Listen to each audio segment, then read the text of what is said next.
In the north, they thought they knew all there was to know of war. Until the War of the Rift. While the southern king hid, warm in his keep, the Darkwings cut their bloody trail from frozen north to winter's edge. Alone, the warden and his small garrison turned their whiskers to the icy wind. At the end of hope, in a last barrage, they wiped Batkind from the land and memory. With no sign of the Darkwings' return, in time, few believed them little more than a fairy's tale. But at Mount Cauldron, time had been all they needed. An old enemy claws free of their icy tomb and hungers for vengeance. But not all is lost. King Rattus brings north a cause for hope. A bastard prince, placed in the paws of the Warden of the Wastes to raise as his own. A secret of blood never to be told. Now, fate calls for a hero in a murderous screech, and one young rat will answer.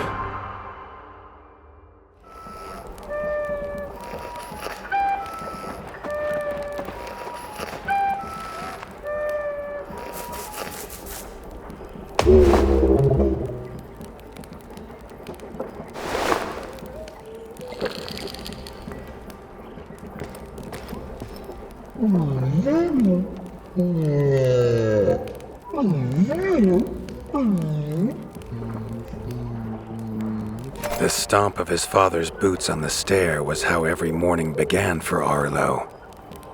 The booming shout to ready himself was louder still, but such was Lord Eivor's zeal at a new day.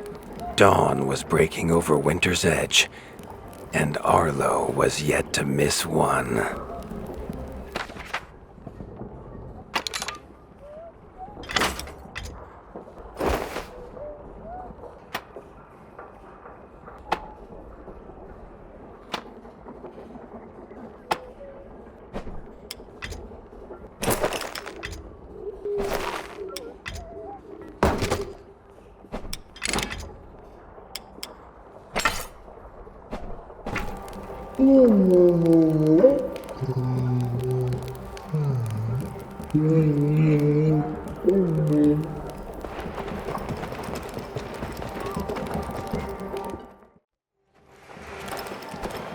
The castle echoed with the horns of the returning hunters, bringing their night's bounty.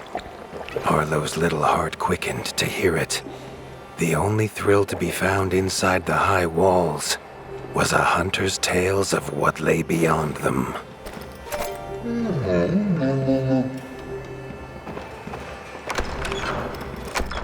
Arlo tells himself it's a good life here in Winter's Edge. The bustling of contented ratfolk, the crisp mountain air, and without the endless scourge of frogs the southerners suffer. Why should he want for more?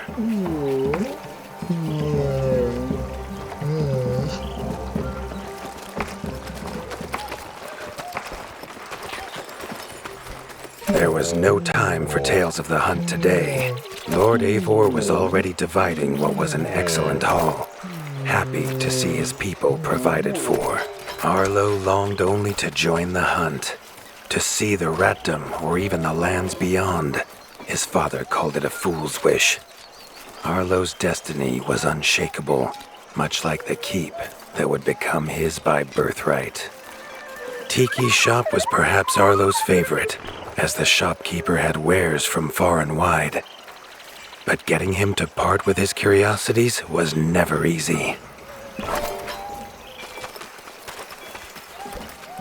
Arlo has no memory of his mother, but Hilda's food was a true taste of maternal kindness. With the right ingredients, she would make meals nourishing to body and soul.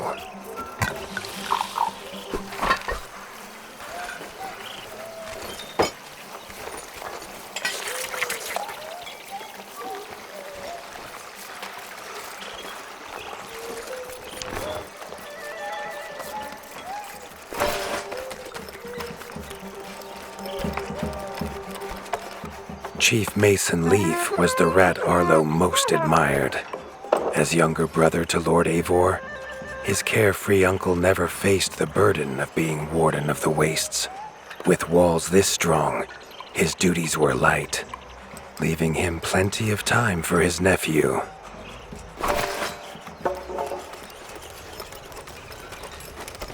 Krunk was a rat's rat, with no interests beyond his forge.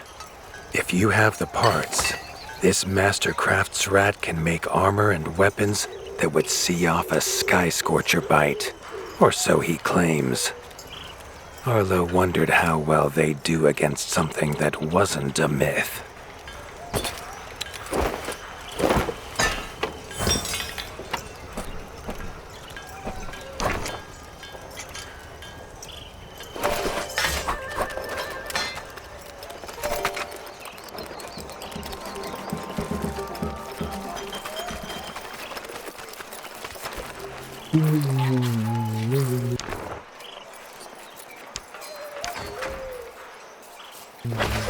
The hunters had brought unwelcome news. A family of the reviled creatures ratfolk called backstabbers had moved into the wastes. Eivor told his son to fetch his weapons.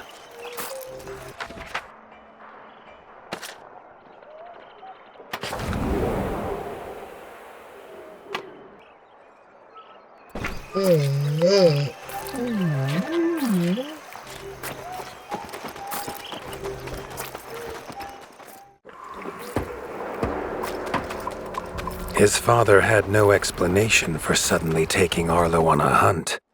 It even gave the hunters pause. Arlo had been taught to fight, and better than most. But rarely had he been tested. He was determined to prove himself. The rugged terrain of the outskirts could have taken all day to traverse, but Arlo's trusty grappling hook allowed him to swing between its many crevices.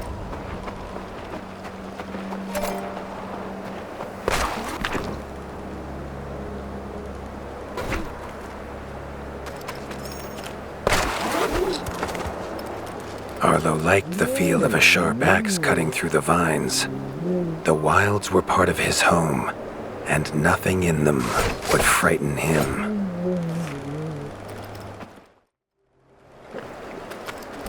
The famous frostberry bushes of the wastes were in full fruit already. Their juice made a healthy tonic, though Lord Eivor preferred them fermented. His father was a sturdy rat, built for strength, not speed. So Arlo found it curious that he challenged him to a race. The prospect of the hunt had filled Lord Eivor with a vigor that his son had not seen in years, or at least since breakfast.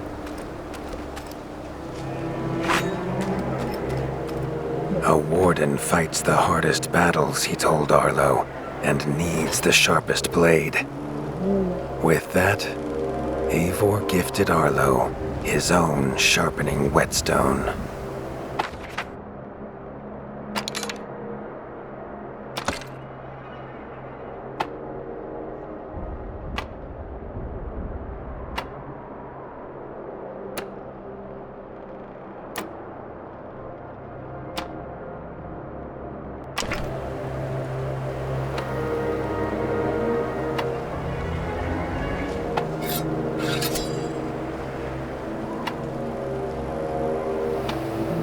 Whether these beasts were named for their spines, or for some past unforgivable deed, no rat knew.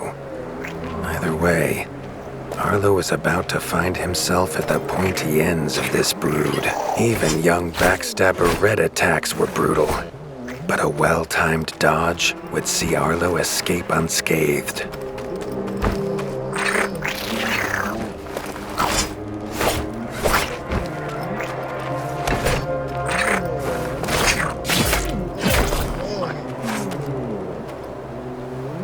This backstabber lived up to its name with its deadly white attack, but Arlo's shield could block the deadly spikes.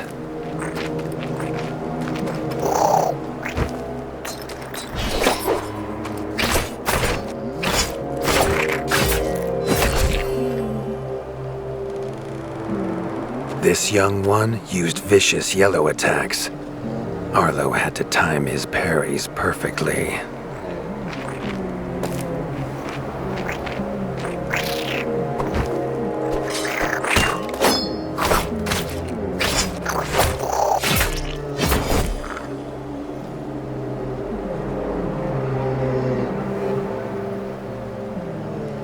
This mother had left her young to fight alone, but the same could not be said of Lord Eivor as he leapt to his son's side.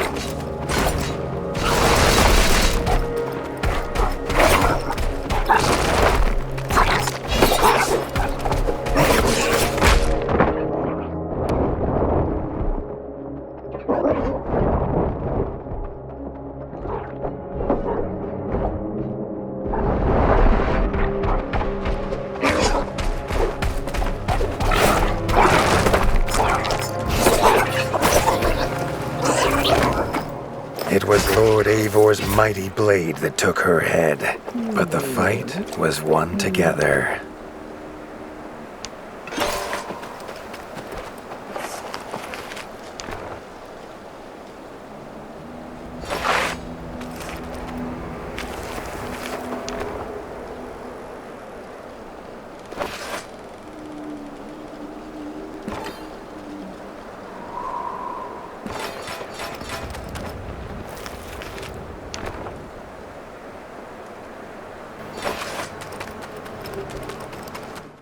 Arlo basked in his father's pride, almost as warm as at the fire inside Winter's Edge.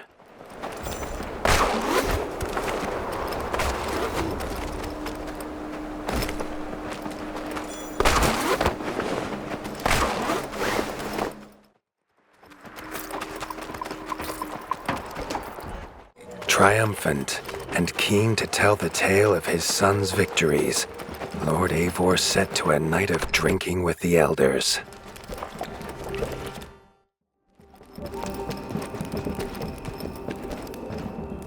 Arlo was reluctant to return to his bed, wondering how long he must wait to hunt again. The booming footsteps that woke him this time were nothing like those of his father.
Found his father.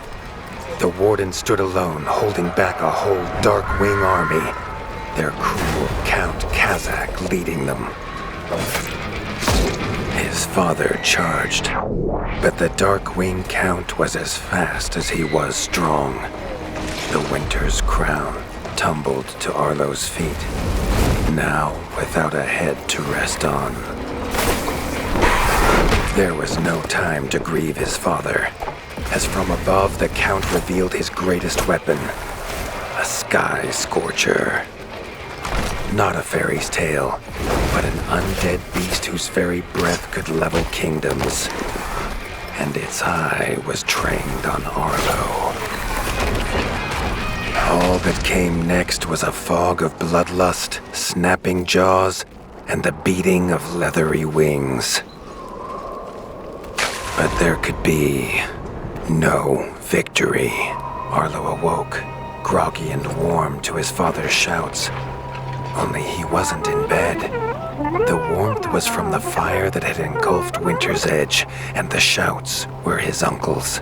The only other survivor of the Darkwing attack, Leaf was bruised and his hind paws barely steady. He'd seen villagers flee to the outskirts.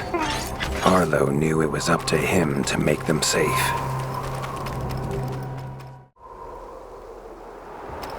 He'd know these anywhere. Krunk's smithy hammer and Hilda's chef's knife. Arlo wondered why they would leave them here.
With the attack at Winter's Edge, no hunters had come to check their traps. Arlo thought he might find a use for them.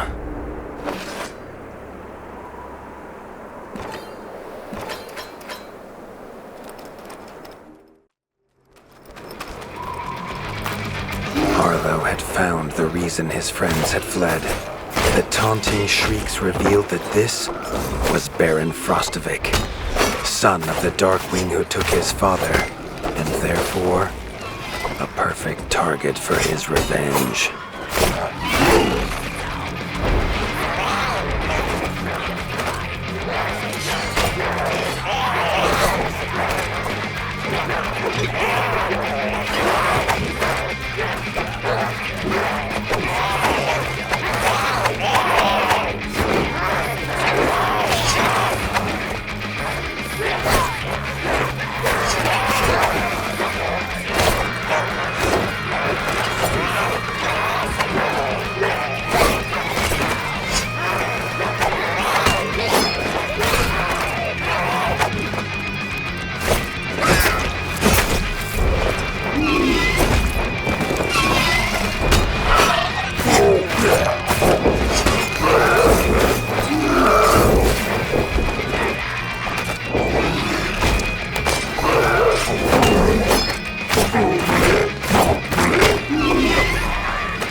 foe was beaten, but seeing what had been inflicted on Hilda and Krunk, Arlo's need for vengeance was only growing.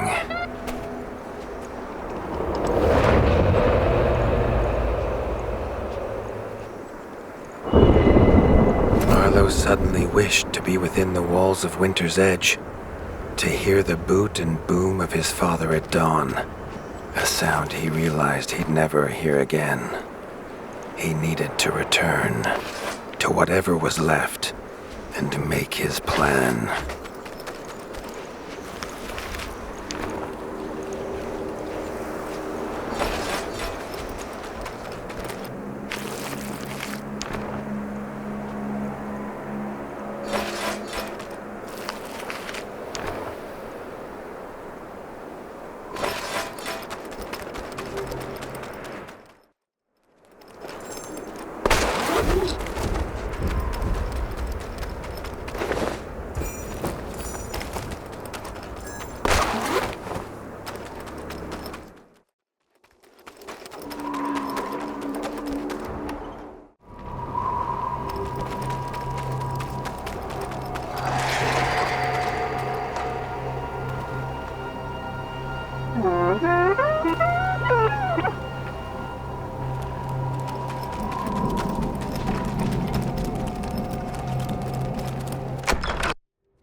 Spent from his journey, Arlo fell into his father's chair, the one thing still standing in the ashy ruin. It was his chair now, along with the title of Warden of the Wastes. Arlo's shoulders slumped at the weight of it, but only for a moment. The Dark Wings had nearly scorched the ratdom to ash before, and now it was for him to stop them. He was going to rebuild Winter's Edge, a beacon of hope from which to drive back the shadow.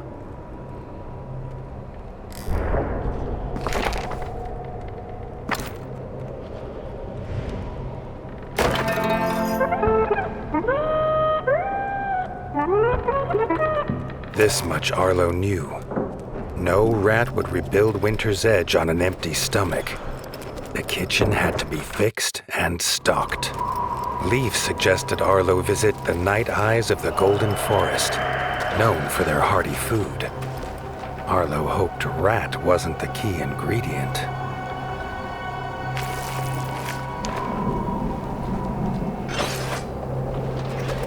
The smoke had attracted help in the unlikely form of a pirate. Captain Blacktail had seen many towns razed in his years, usually by his own paw, a fact he chose not to mention as he offered his services. The ship King Rattus's Revenge would take the young warden wherever he had need to go.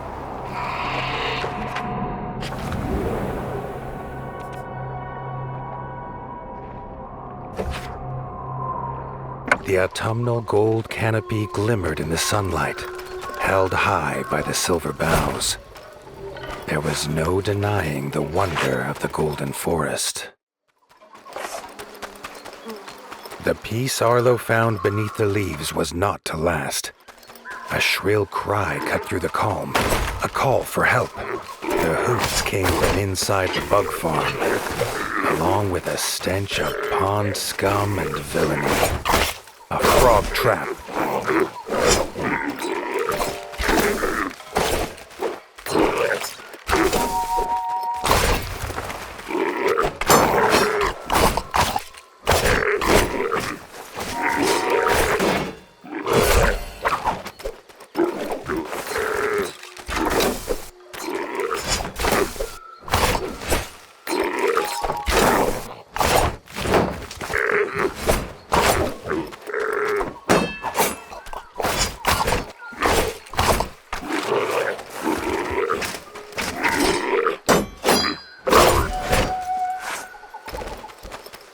Grateful for her rescue, Erica the Ranger offered to guide Arlo to the hidden village of Nestminster.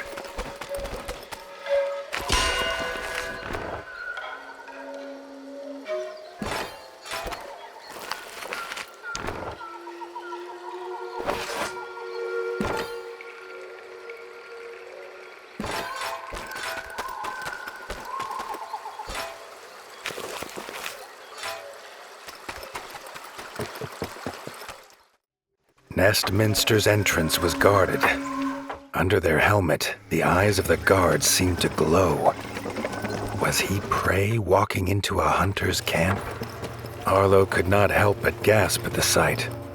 He had never seen a place so ornately crafted. It was nothing like the cold stone of home. The Parliament was deep in session when Erica and Arlo entered. The Night-Eye elders listened, still as statues, to the pleading of a chef whose daughter Frey was missing. Erica threw herself forward, proclaiming she would rescue the chef's daughter and needed no help. Then she was gone, leaving Arlo to face the elders alone. The elders' staring eyes unnerved Arlo, but when they asked him to protect Erica, he did not refuse.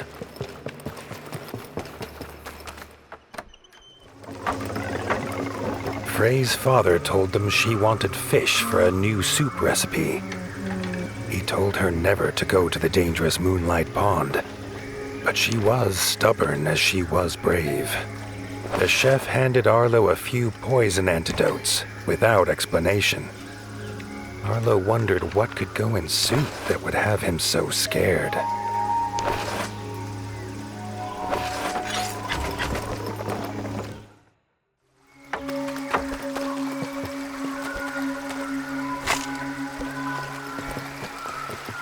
Erica said they must be as stealthy as the owls of old. She gave him a bow carved from the silver boughs, quiet as a whisper and deadly as a talon.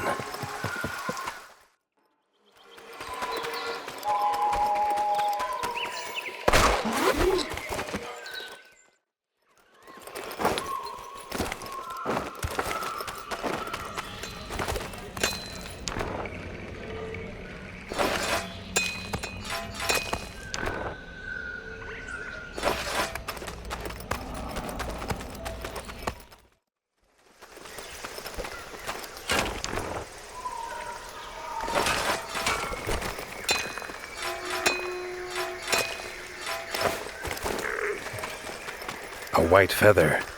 Erica knew it was Frey's. They were on the right path.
A frog scouting party squatted in the mushroom farm. Arlo's arrows would make swift work of them.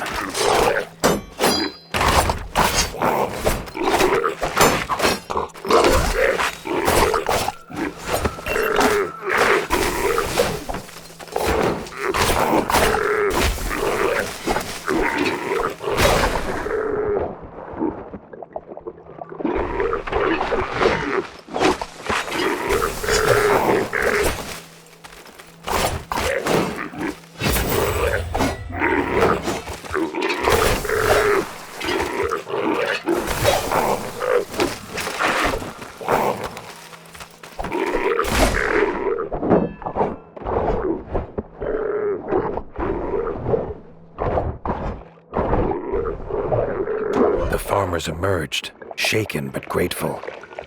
Arlo had never met stripe snouts before. Badger brothers Marco and Lorenzo's keen eyes had seen Frey go by, headed for the pond.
At Moonlight Pond, Frey was already preparing to leave. Her hunt, it seemed, was not done. With a hoot about an egg, she was gone.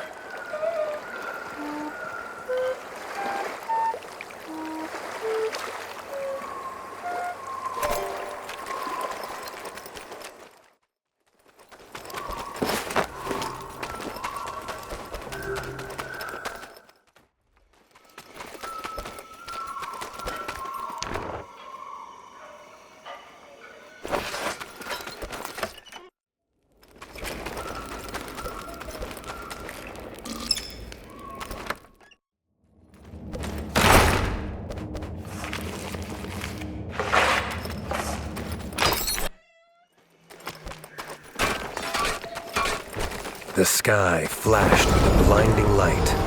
Suddenly, towering before him stood an imposing figure, his flaming sword heating the air around Arlo. Thrusting his sword into the air, the stranger imparted his gift onto the young warden.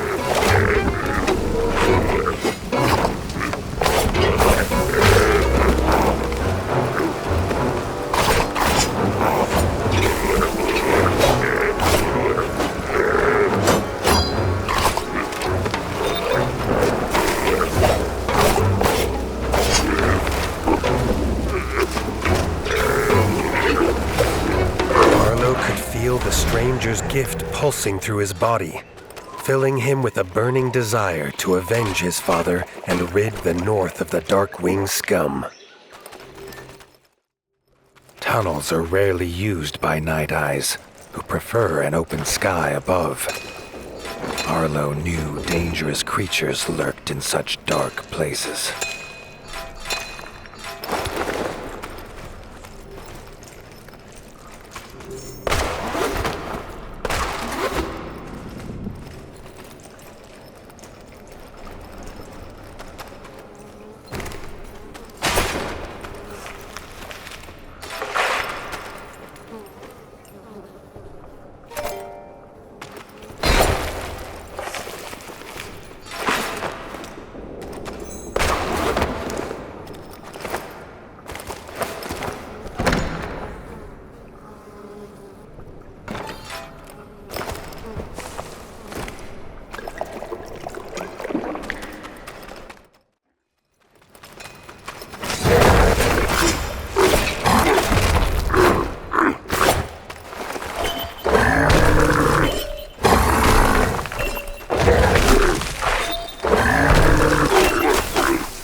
Found a whole nest of eggs.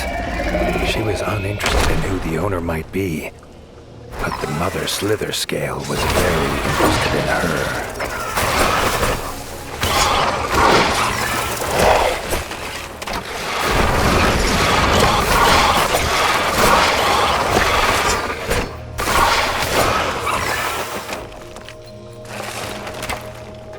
Side by side, Erica and Arlo forced the Slither Scale from its lair.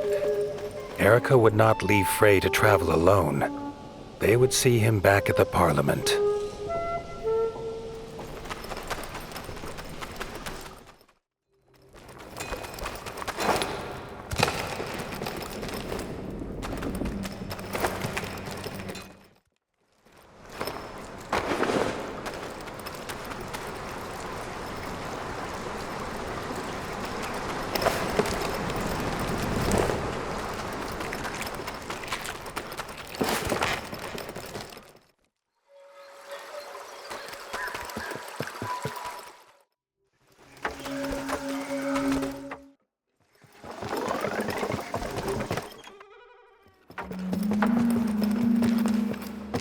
Erica and Frey held wings as they asked Arlo and the elders for their blessing. They wanted to leave and start their own kitchen at Winter's Edge. All agreed. Arlo hoped Slither Scale eggs would not be on the menu.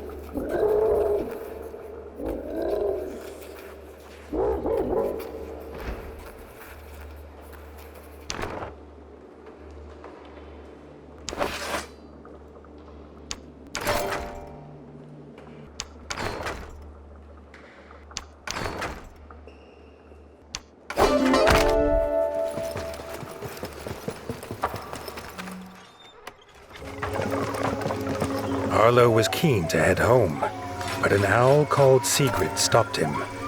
As Chancellor, she had a budget for someone to deal with the local Slither Scale problem. If he wanted the job, he best join her in the Rangers Guild.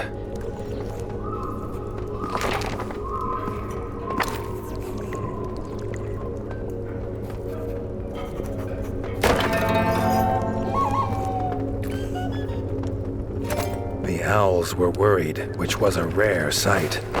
A Slither Scale nest was nearby with a fresh clutch of eggs. The nest had to be destroyed before they hatched and unleashed chaos.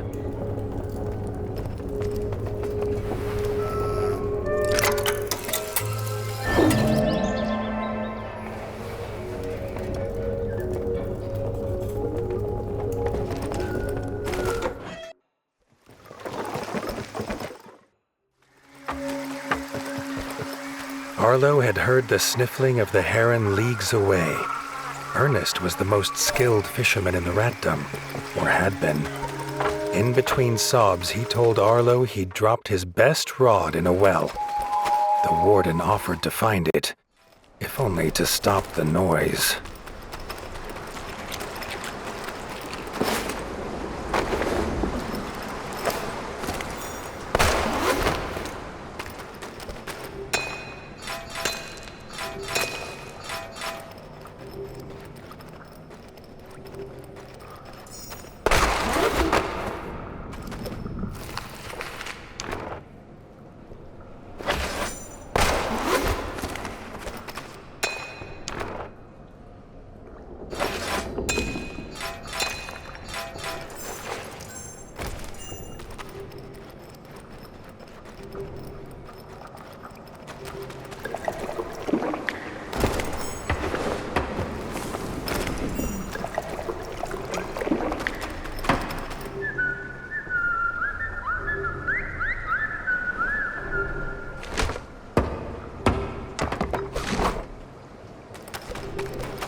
Too late. The nest was a writhing snare of Slither Scale. If any escaped, who knew how many would fall prey to them? Arlo would not let that happen. The blaze destroyed the last of the nest. Arlo had no time to rest. The Slither Scale had returned.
the Slither Scale defeated, the forest settled into tranquility once more.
A mole.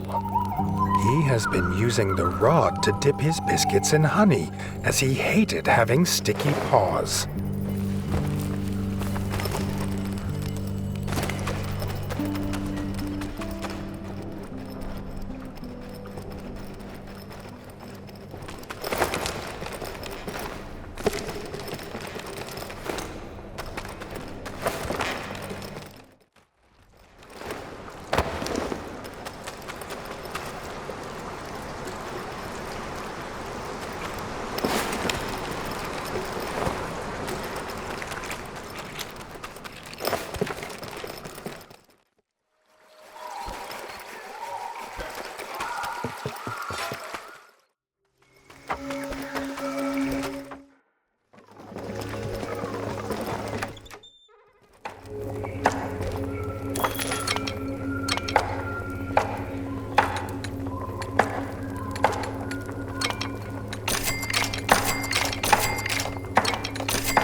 The owl rangers had been hunting all night, following the sounds of 1,000 tiny feet.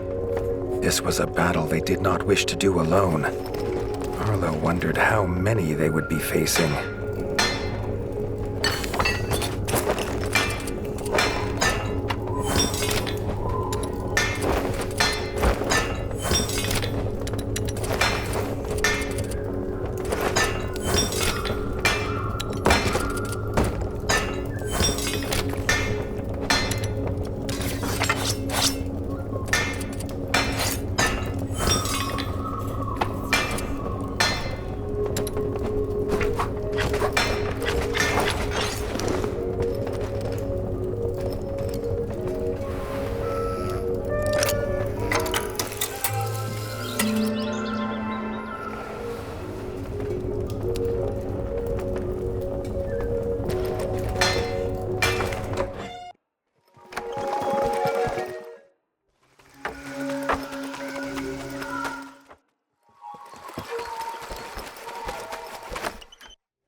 The Farmer card.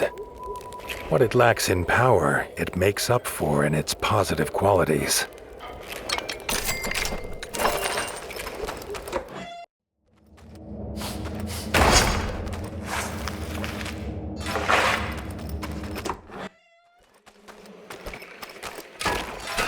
Centipedes.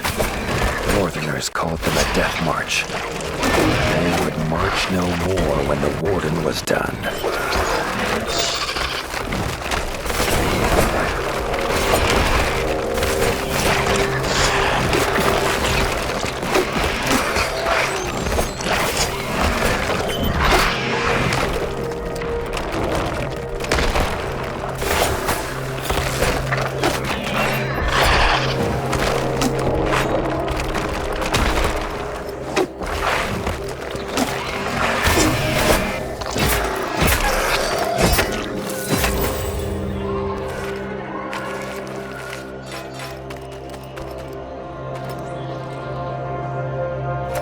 First nest was destroyed.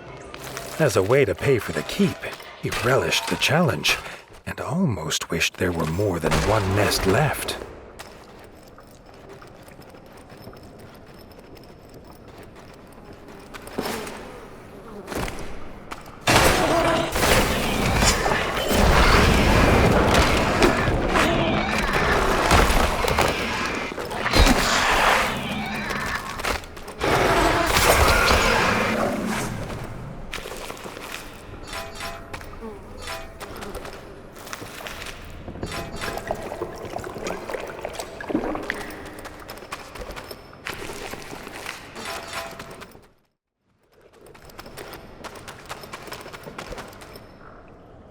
Arlo braced for an onslaught of tiny, deadly feet, but the second nest was empty.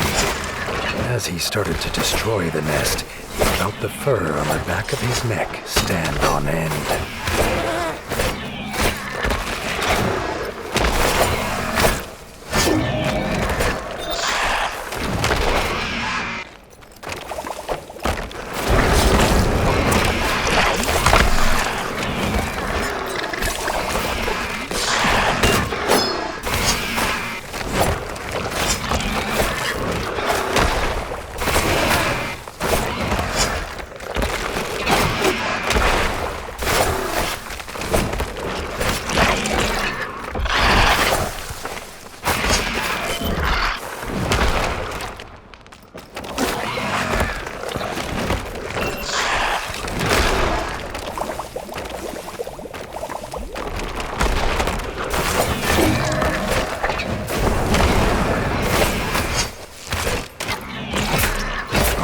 Understood now how one beast could feel like an army. He wondered if he would get a bonus for felling this giant as well.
Once Arlo assured him the heron wouldn't prefer to use dynamite for fishing, as was the mole's custom, he agreed to trade it.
The owls called for Arlo's help.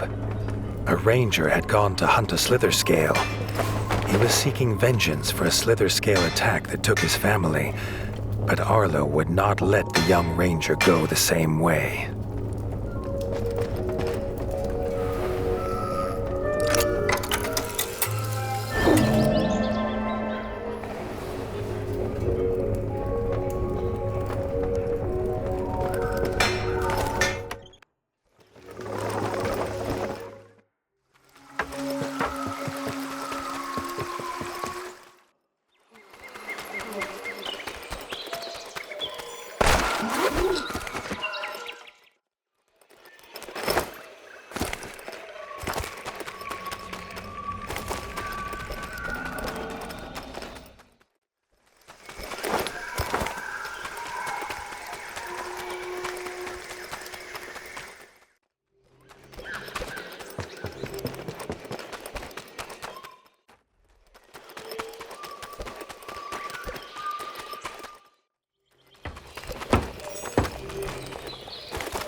The heron cast his line around in delight, offering the best prices in the ratdom and the most delicious fish. Ernest was back in business.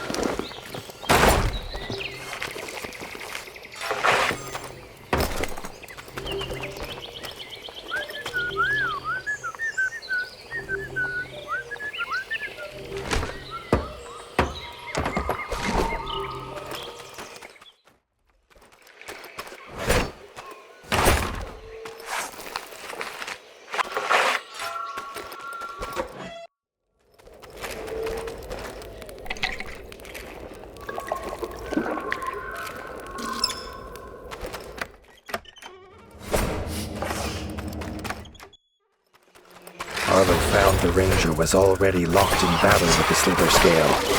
He would not survive long fighting alone.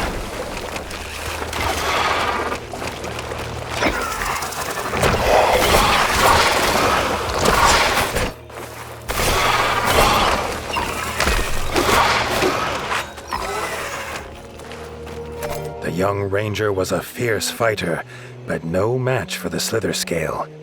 He barely thanked Arlo for helping him in this fight before he took off, seeking another.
Arlo could not leave him to fight alone. There was no stopping him until the Slither Scale was defeated.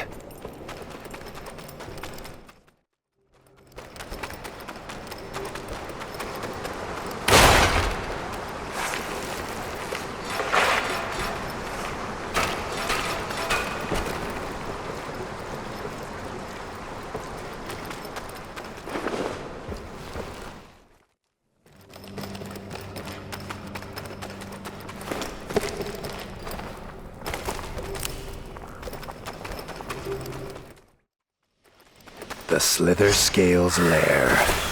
They would end its tyranny here and now.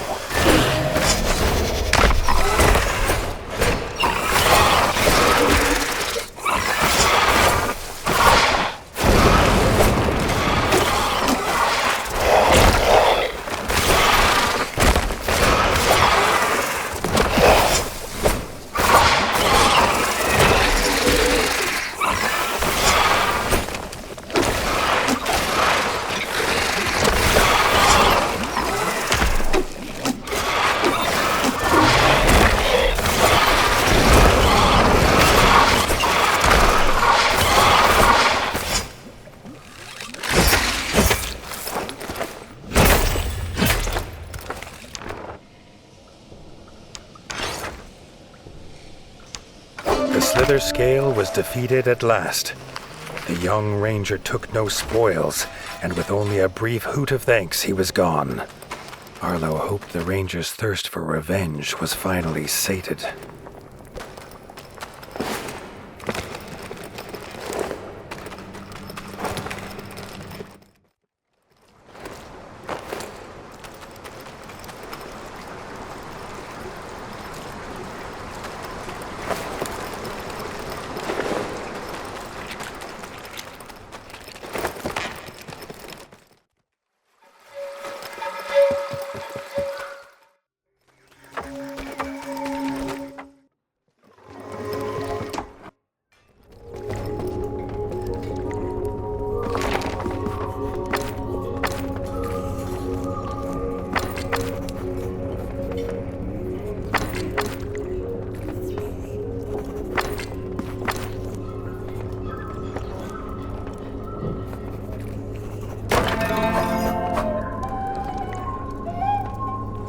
Despite destroying the nests, the sounds of hundreds of feet could still be heard in the Golden Forest. They had to be cleared out, and Arlo was quick to volunteer.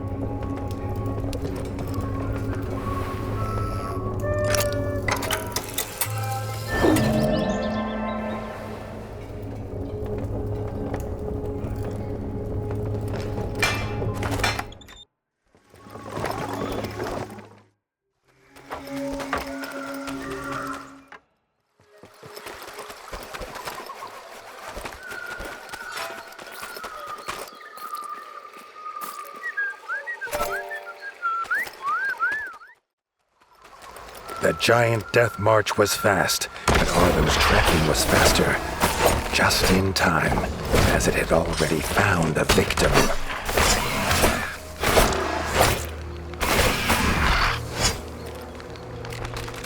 The villager was grateful for the rescue. They had been collecting herbs at the ditch opposite the village when the death march attacked. It still had business there, it seemed.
The beggar card.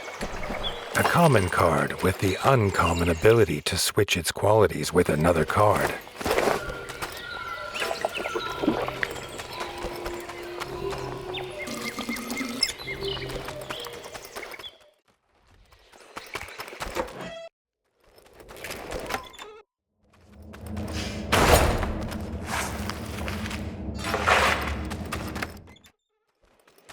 Death March had made its nest here. When the villager disturbed it, the giant creature chased them away in fear for their young.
This army was defeated, and Arlo was surprised to feel a small pang of regret.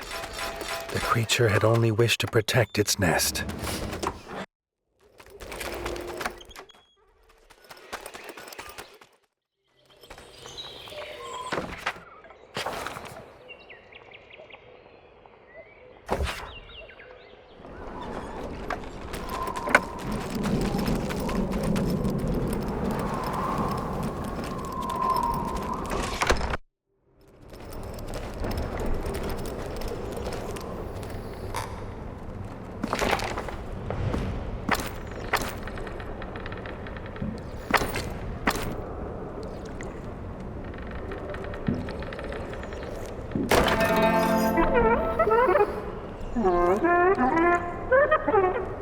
Rebuilt walls would not keep Winter's Edge safe alone.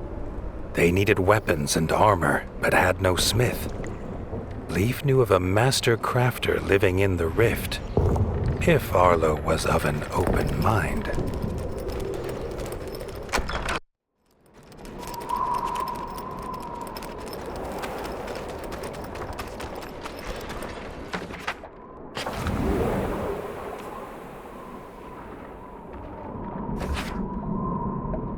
Arlo had heard the tales of battles that scarred the rift at his father's knee.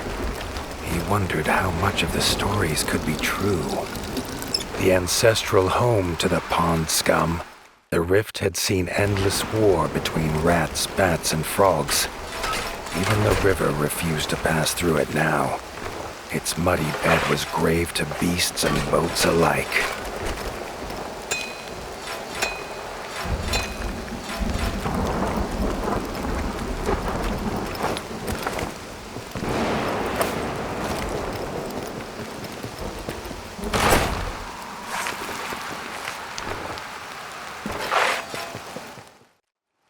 Arlo's foot slipped on something that was not another bone.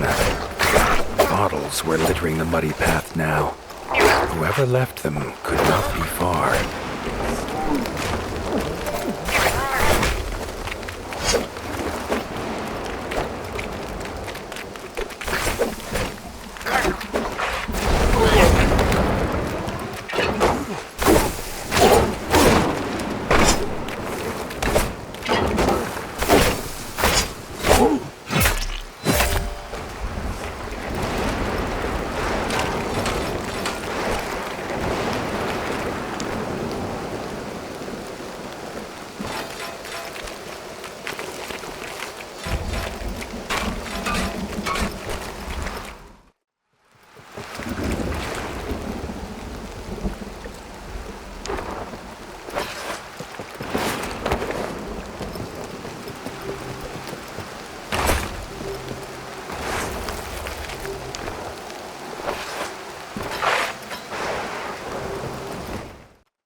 More bottles lay outside the forge, which was otherwise as quiet as every other dead thing that haunted this place. The pile of bottles was large, even for one who drinks like a merman, and it seemed to be breathing.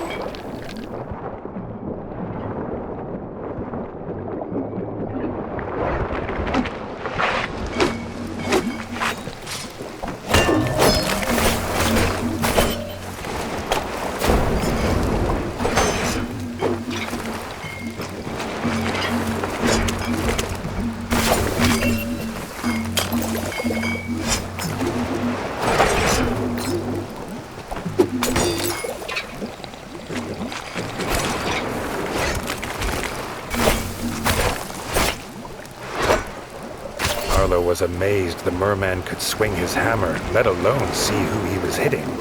A couple of thumps on the head soon brought him to his senses.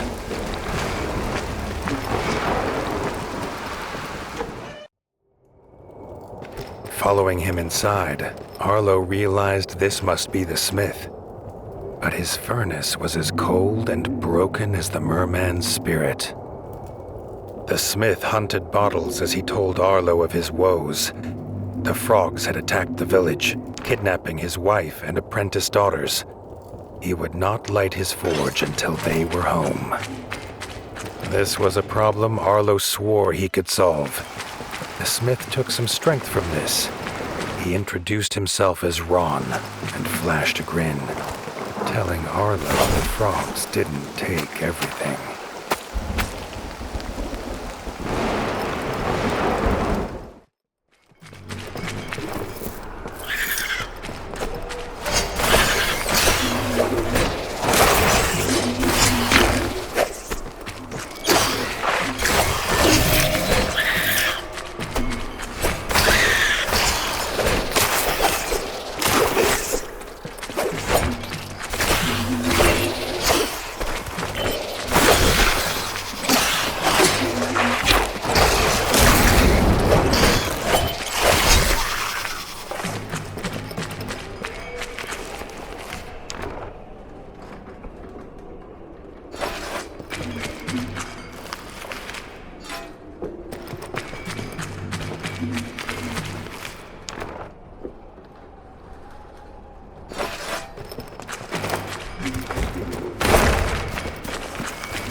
While hardly a full armory, Ron had what was needed. This two-handed skull crusher was a gift made by his daughters. He put it in Arlo's paws in hope it would help save them.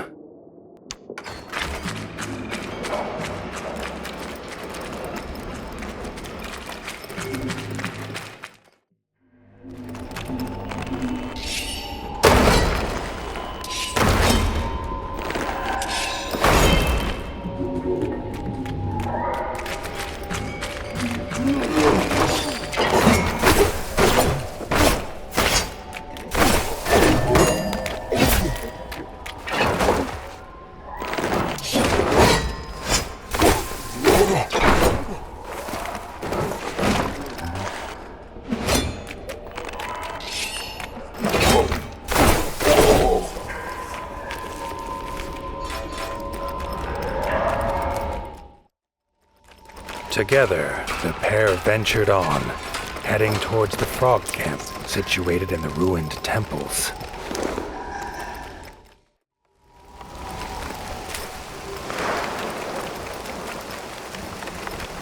At the top of the pile of corpses was one that was not frog.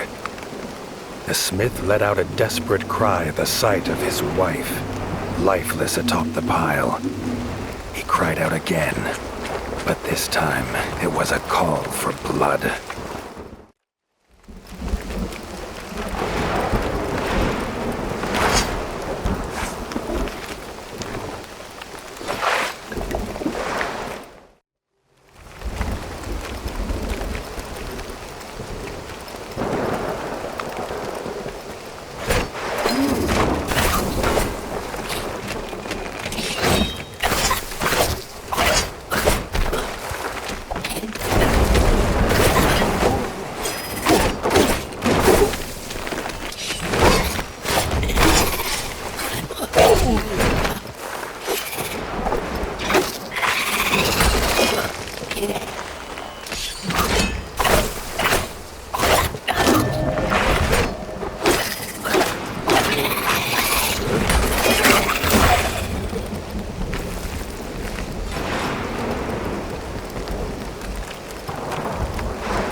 The old rat that stood before Arlo was barely able to raise his head, and his one cloudy eye felt as though it was looking through the warden.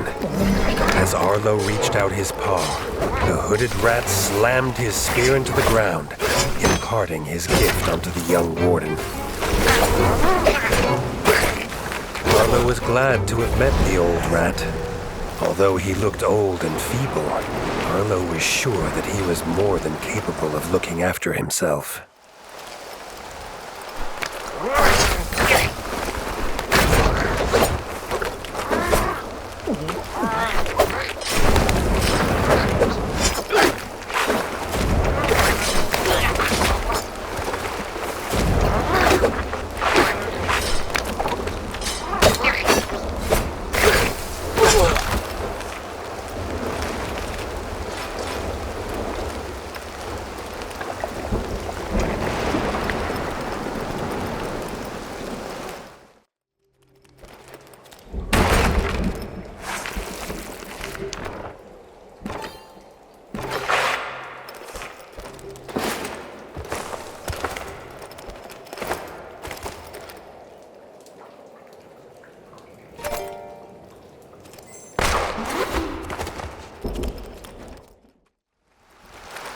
Before Arlo could act, Ron was in the clutches of the enemy.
Approaching the statue, Arlo could feel the familiar buzz of power coursing through his body once again. As he left the statue, Arlo could feel a new power coursing through his body.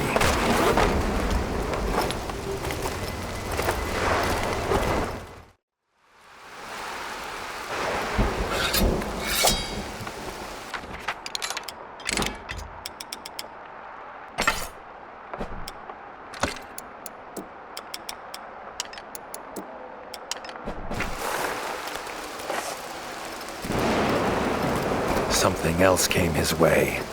Tumbling down the temple stair, Arlo was met with another horror. The head of the smith. It was Arlo now who took up the battle cry.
Arlo tried not to think of how many friends, old and new, lay dead.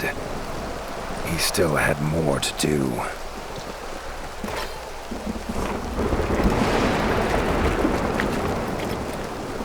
Rita and Ruby were free, but without their father, there was little for them here.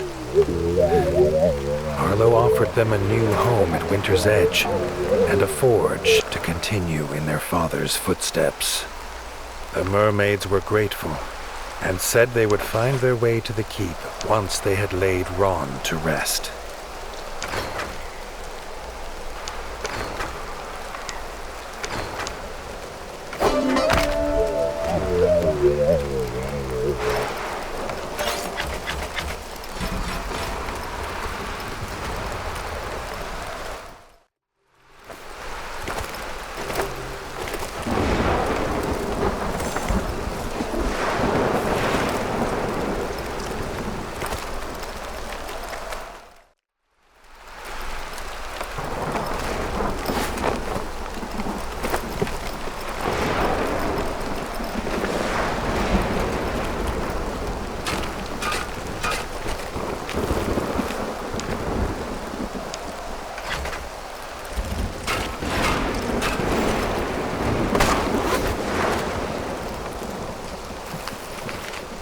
The Night card.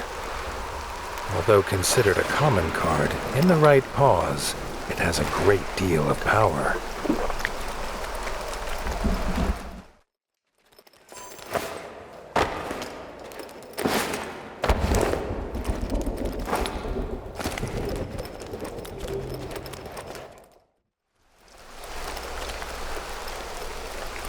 A stranger was meditating in the stillness. Arlo gasped. It was a frog. Before he could lift his blade, the frog croaked that he was an outcast, named Short Tongue. He'd come to rebuild the ancestral home of Bogmire Forge, a place for frogs who sought peace. No sooner had they agreed a truce than the two warriors had to fight.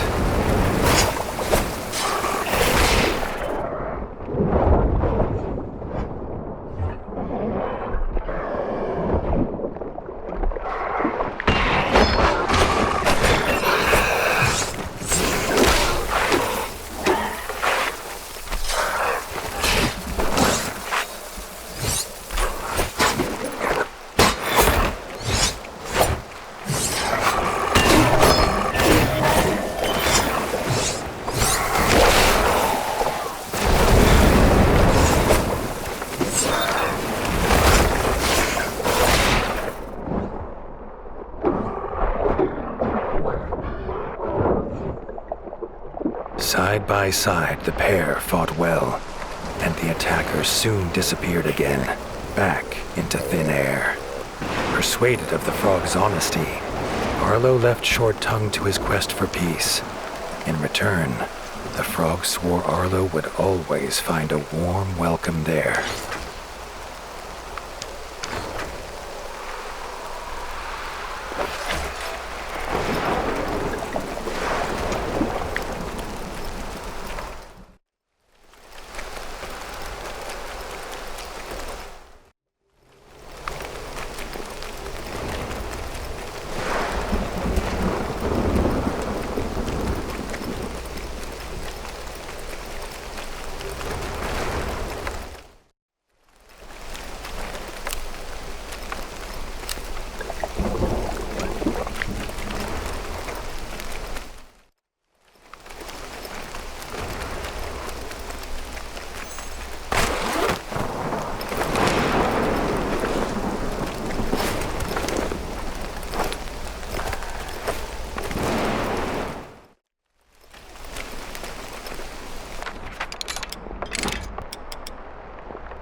In Short Tongue's eyes unnerved the warden. The rift had a new threat. Tailspinners. Eggs from these 8-legged beasts had hatched, and frogs were their favorite food.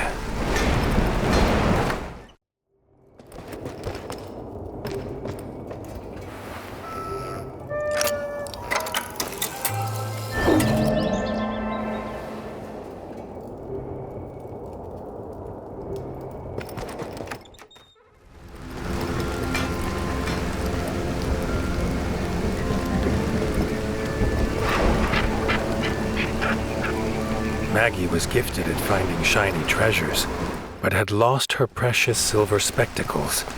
Without them, she could not even count the claws on her paws. She begged for the warden's help. Short Tongue was right. The rift was infested with tailspinners. Their webs would snare all if they were not stopped.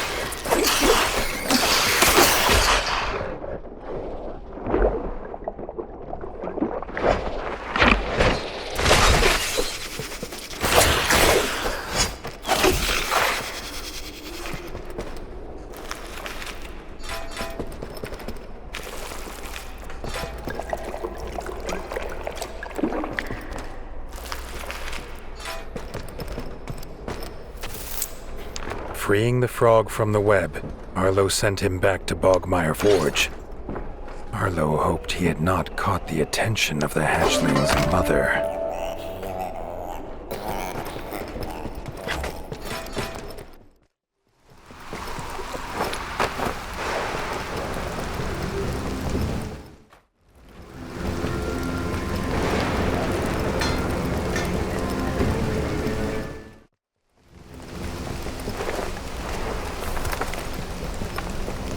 Something sparkled in the mud under the bridge. Perhaps in finding a treasure here, she had let this one fall.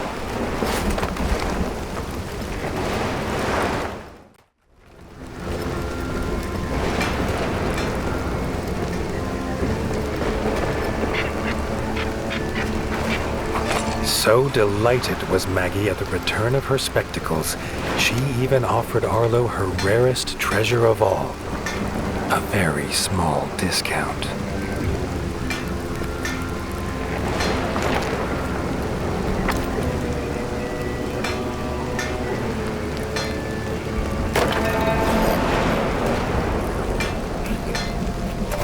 Short Tongue shouted at Arlo's approach. The Tailspinner Queen had taken frogs captive to feed her young. Arlo did not hesitate. This was a fate he wouldn't wish on even his worst enemy.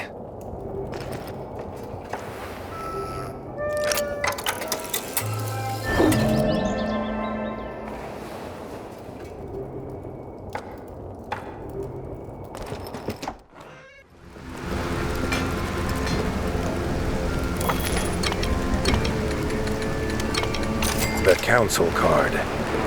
This card brings balance to any deck. The Death card. A harbinger of bad tidings.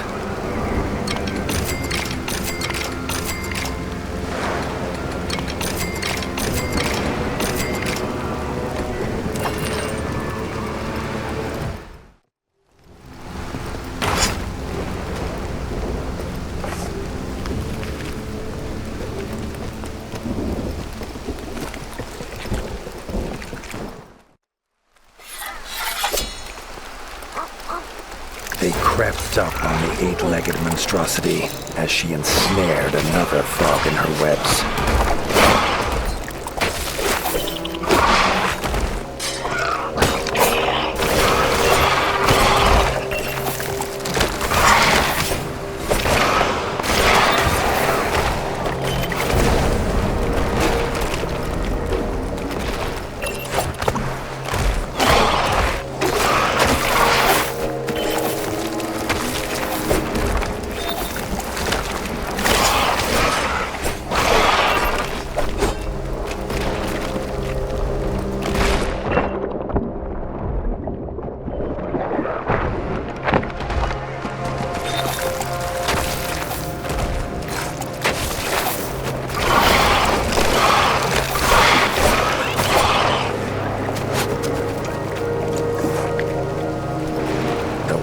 Thick and tough, but their blades soon cut them to ribbons. Short Tongue sent the terrified frog toward Bogmire Forge.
Injured though she was, the queen had no intention of giving up her hunt. Her young hungered.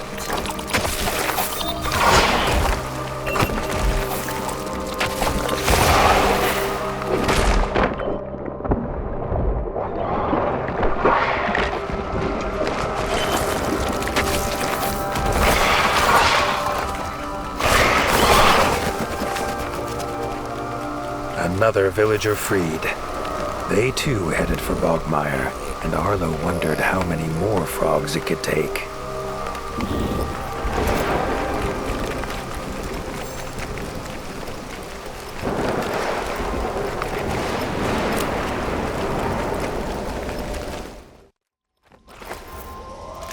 A dank and unsettling place.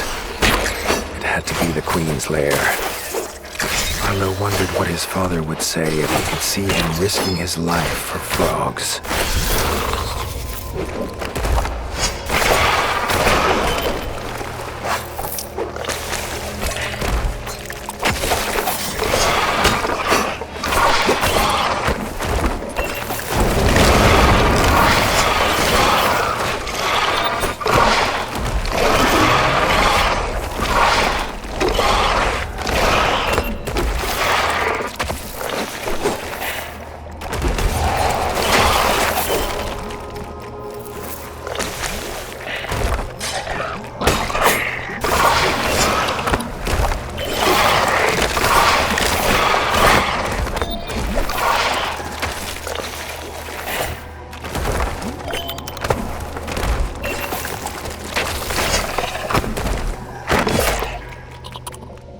The Tailspinner Queen was dead, and the frogs were soon at work rebuilding the village. The warden was sure mammalian-amphibian relations would be forever changed.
Winter's Edge bustled again, but now with folk from across the north.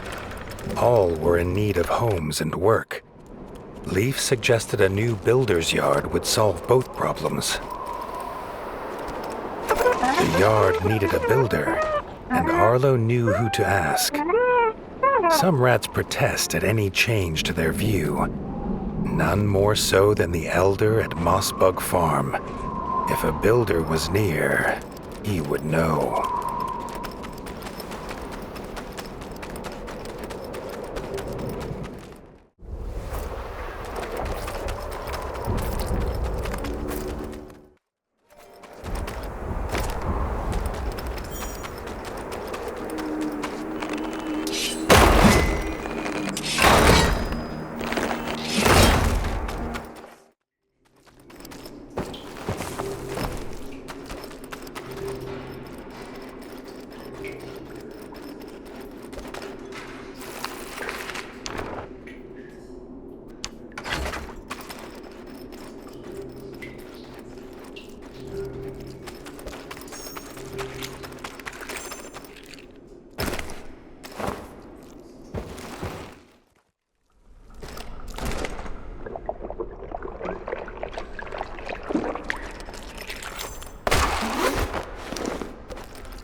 Entering the mole hole, the two moles looked at Arlo confused.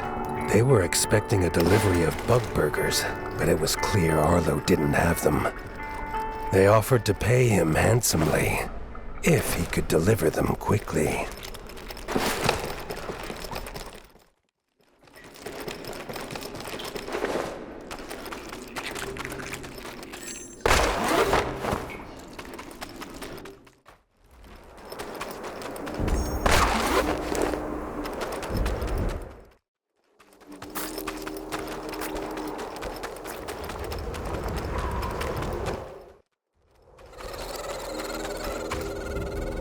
The glimmer in the dirt revealed an ancient runestone, perhaps fallen from one of the pillars that encircled this tomb. The runestone slipped into place. Arlo wondered which tale was true, that treasure lay within, or some ancient horror.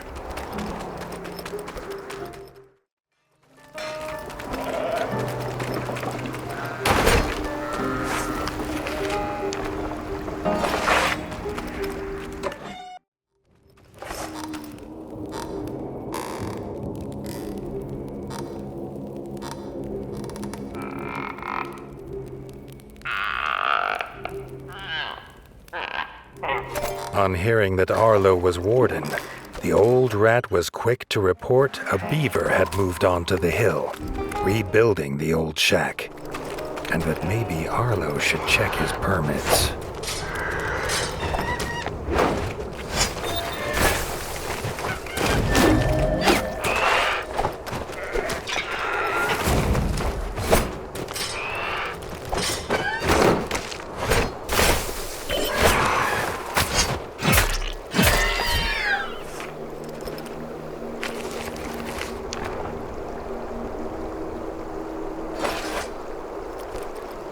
These farmers had been to the shack to trade with the beaver, but found no sign. Perhaps, like these rat folk, something else had found him first.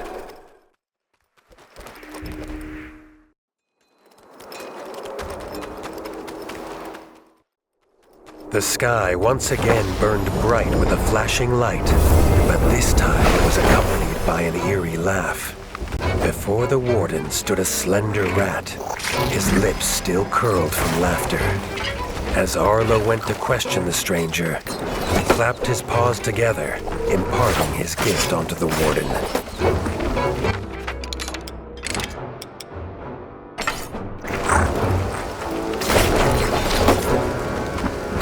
Although Arlo was grateful for the gift, he could not ignore the feeling that this stranger was using him as part of some intricate plan.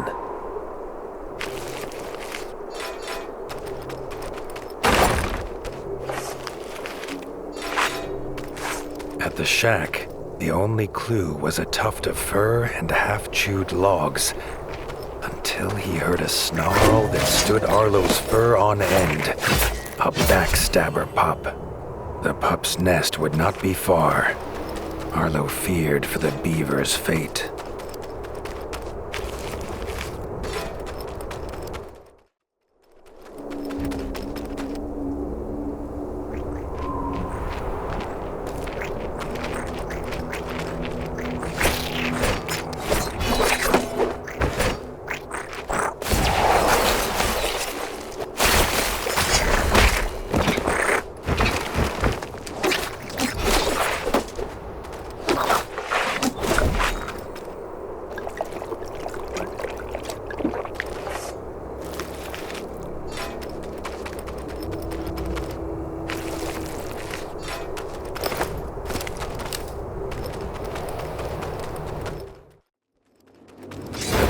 Lay unmoving, another death on his conscience. The culprit stood before him. Arlo did not have his father to aid him. This time he would fight alone.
The backstabber lay defeated, and Arlo paid his respects to the beaver, who leapt up at Arlo's paw.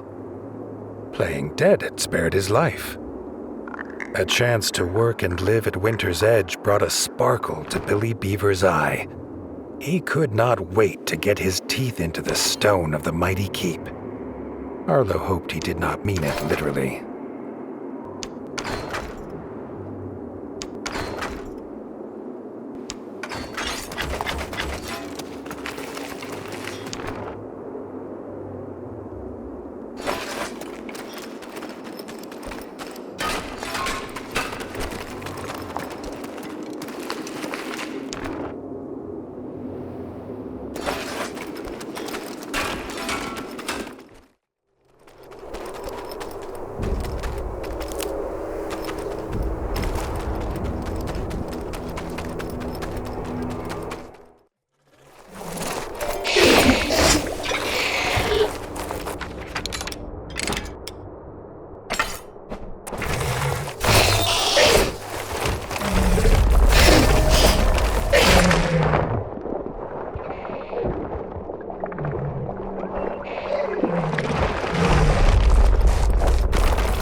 With Billy Beaver in place, work could start on the builder's yard.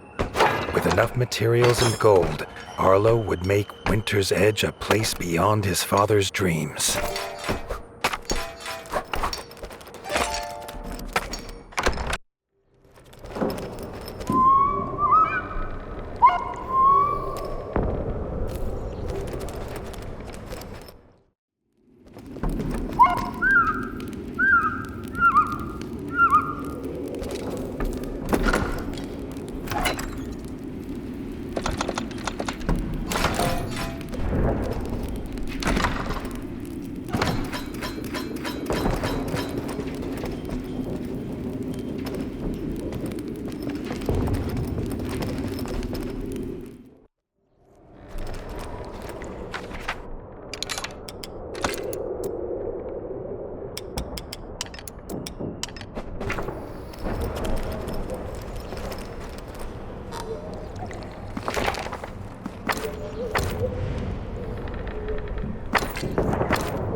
Leaf had news from the docks.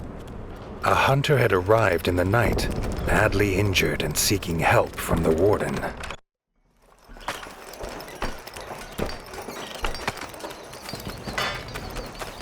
The young hunter was unsteady on his paws and seemed afraid. Leaf bid him tell his tale. Tuck and his family were royal hunters. They had been sent by the king to the Rift, but met with disaster. At the temple ruins, a strange creature from the sky had taken his father and brother.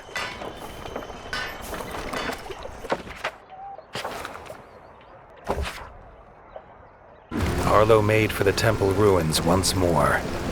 The Darkwings returning so soon troubled him. He hoped the rotting corpses of frogs he'd left to fester had not been the cause.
In the distance, Arlo could make out the silhouette of a solitary hunter.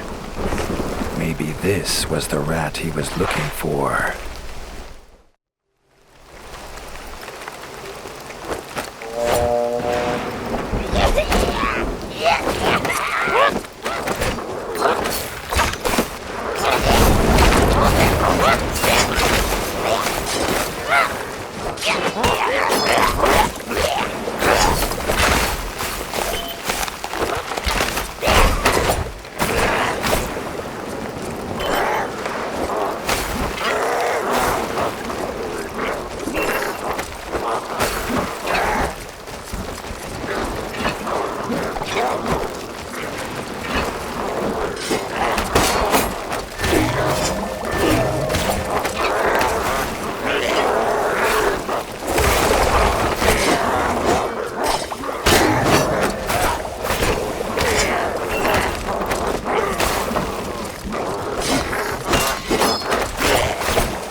The ranger proclaimed he was Robin of Longtail, first hunter to the king. He had escaped the Darkwings, and glad to know Tuck was safe, but he would not leave while his youngest, Little John, was still captive. These creatures were doing more than raiding, but there was no chance to explain as dark shadows swooped down upon them.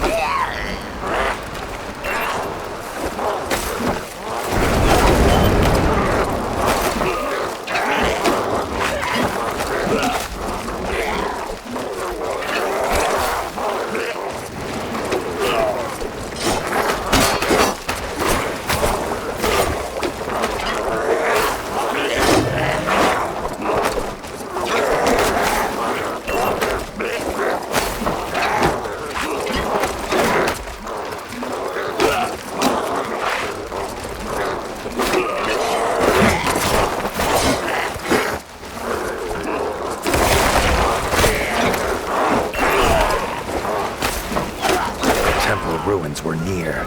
Arlo would waste no time on more talking. He would not be too late this time.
frog corpses were here still, but strangely rearranged.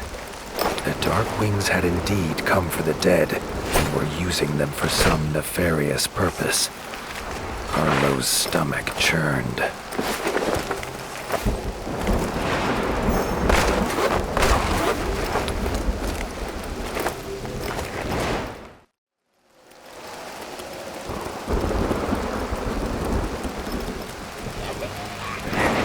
They came to the top of the ruins, they saw Little John. His smile at the sight of his father was the last he ever made. In a flash of bat teeth, his young life was ended. Robin's rage was terrible. He charged at the Darkwing, unleashing a hail of arrows.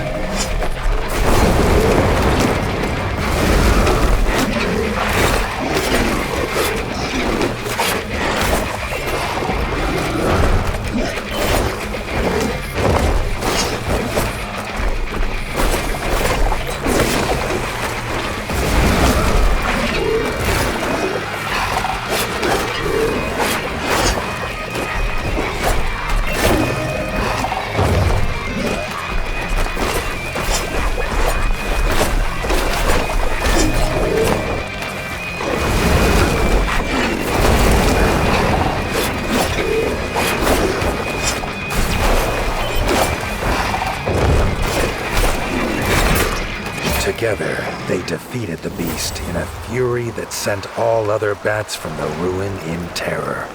Robin was bereft. It was meant to be a simple hunt.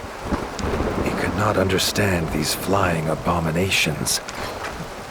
Arlo offered what solace he could. Tuck was at Winter's Edge, where Robin could take some rest.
Villagers had come from the outskirts seeking an audience. Arlo doubted they brought good news.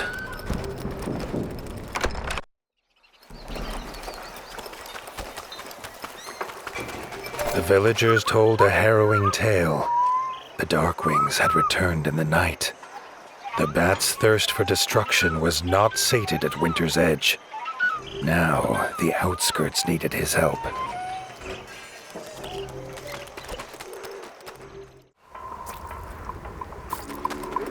The shouts of fleeing villagers and the smell of burning bug stock greeted Arlo as he approached Mossbug Farm. It was already overrun.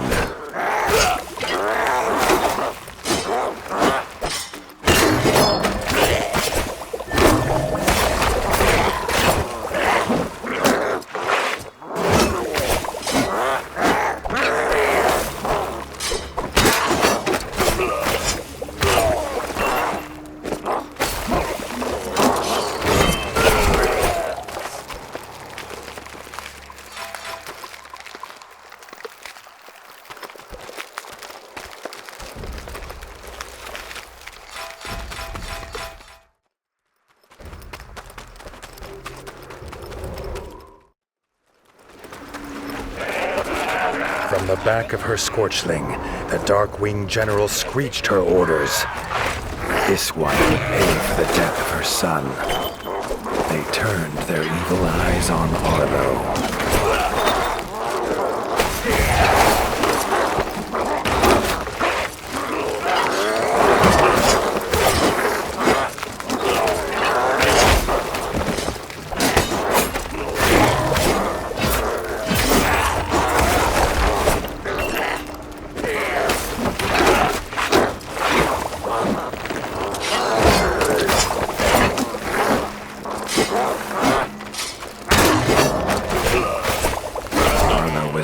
drenched in Darkwing blood.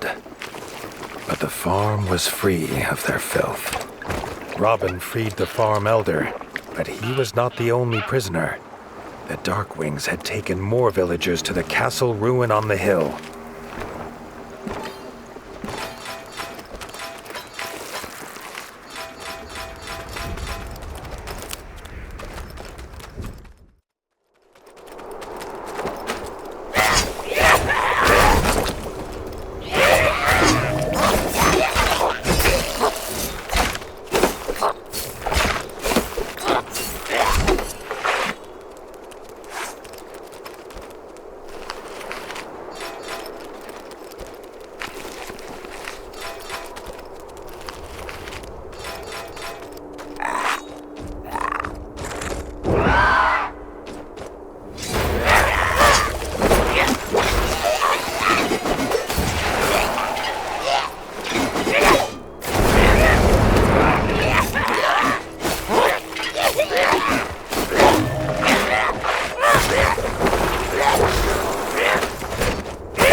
A familiar flash filled the sky, but this time it made Arlo's fur stand on end.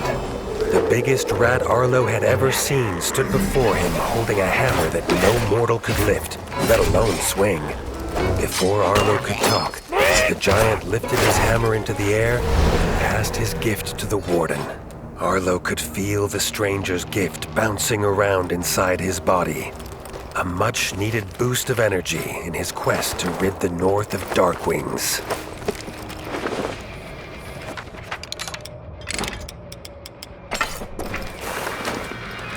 At the castle, Arlo could hear the terrified squeaks of the villagers chained inside. Only the Darkwing General had the key, and she would not hand it over alive. Arlo needed no more reason to kill her.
The villagers were safe for now.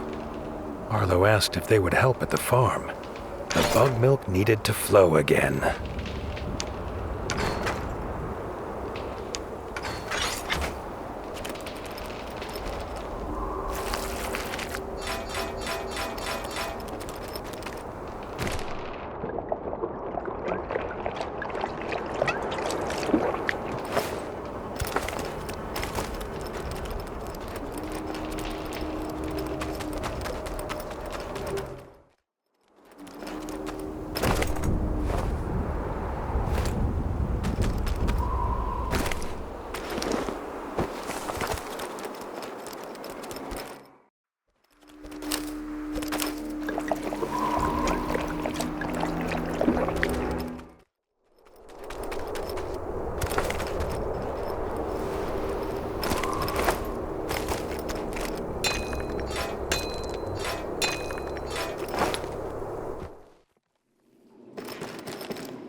The scent was unlike anything Arlo had ever smelt. Bug meat was not normally this greasy.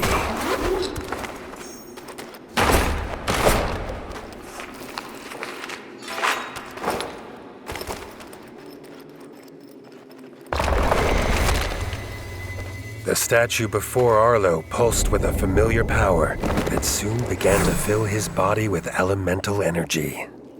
A newfound strength rushed through Arlo's body, making his fur stand on end.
Supplies were still low.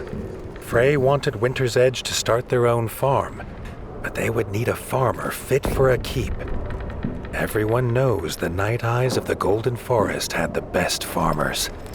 Or so she said.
elders had no time for the troubles of rat folk.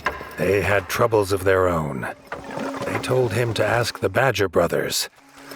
Arlo had liked the striped snouts and set off to find them.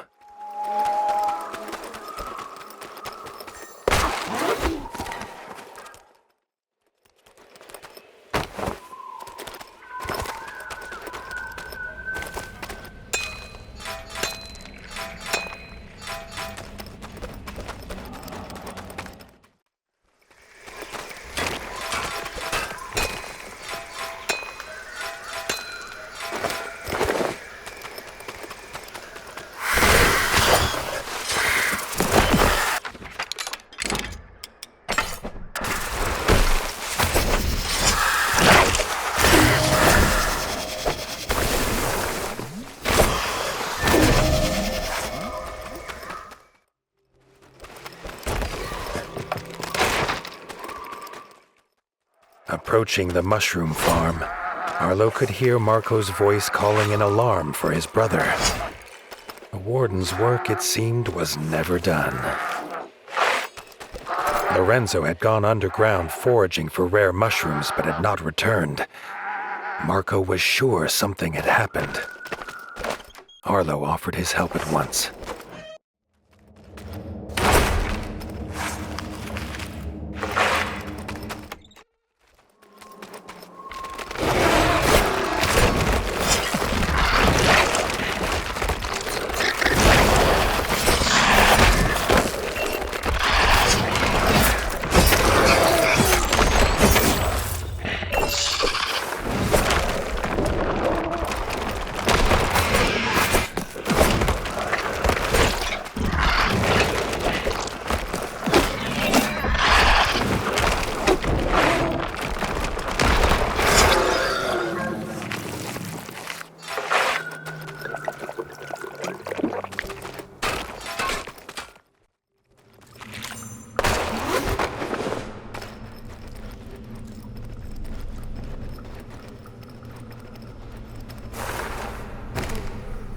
The carved stumps of a mushroom patch.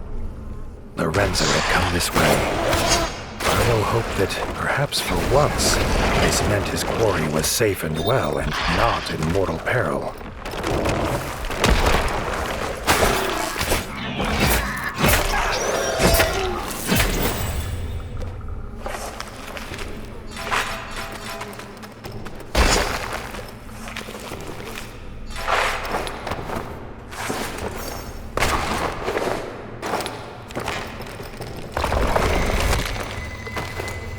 The air hummed with powerful energy.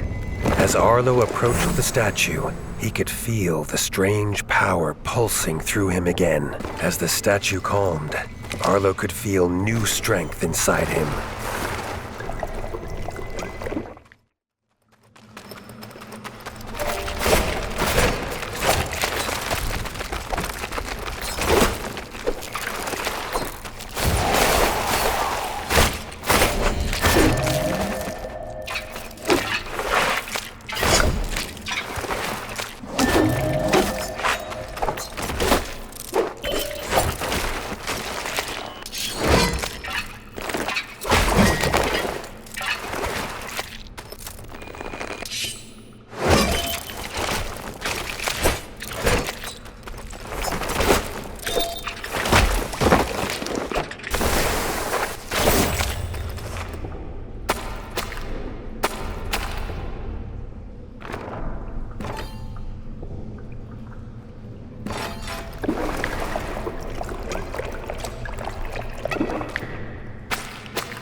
This must be Lorenzo's basket.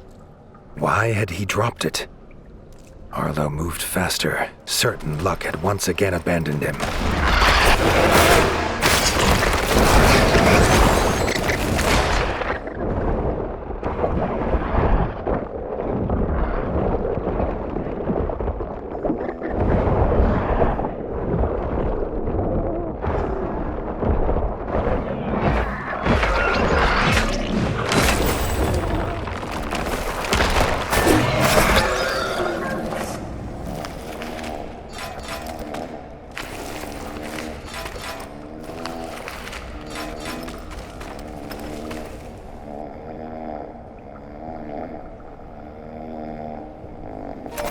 Lorenzo had passed out in the mushrooms, drunk on spores.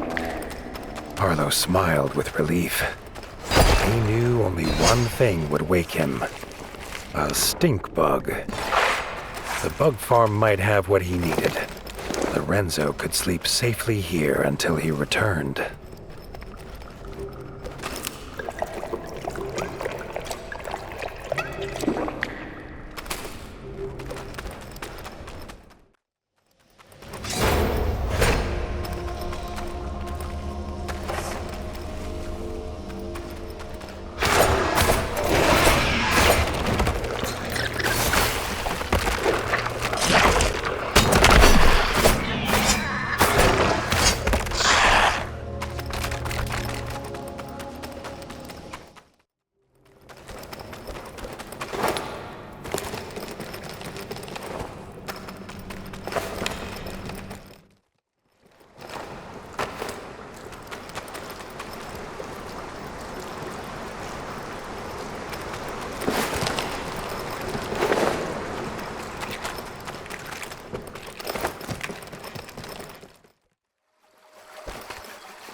Arlo hoped the stink bug smell would not linger on him. The sooner he got to the sleeping Lorenzo, the better.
Lorenzo was gone. In his place stood a hooded night-eye. He said the striped snout was being treated by a healer at the shrine, an honor not to be disturbed. Arlo did not like the glint in this owl's eye. He was warden, and would disturb whomever he saw fit.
Night Eyes circled the shrine.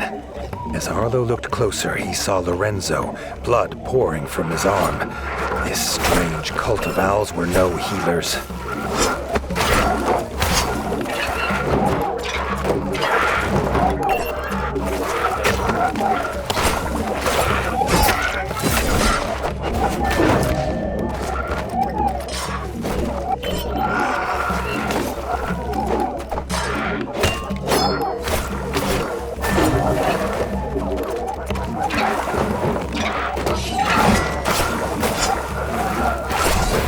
Cultist defeated, the Elder drew something from his cloak. Lorenzo's arm. He swallowed it whole. Arlo soon wished that had been the worst of it.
The were-owl was dead, and Arlo woke Lorenzo, who was as afraid as he was pained.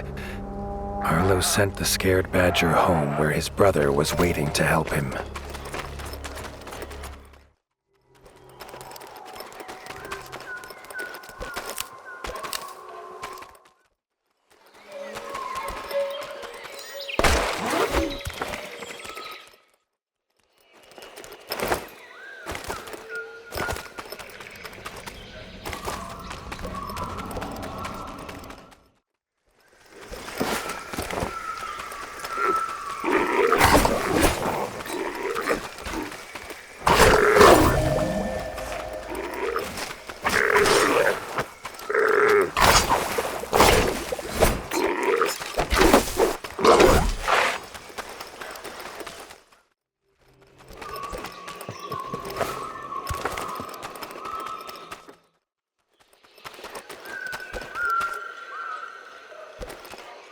Arlo returned to the mushroom farm, anxious to check on the Badger brothers.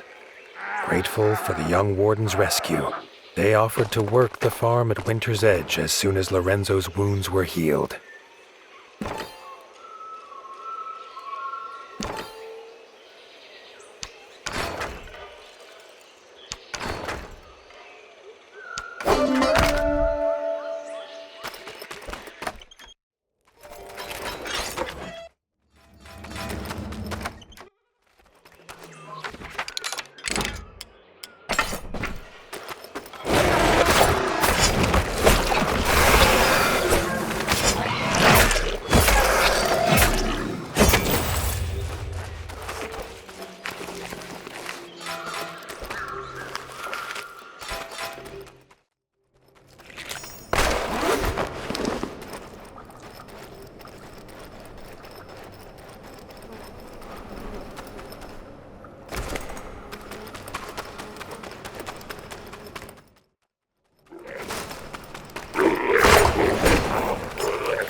In the absence of the elder WereOwl, the cult had retreated into hiding, but the Rangers report the cult planned to anoint a new leader and were preparing a sacrifice at the shrine.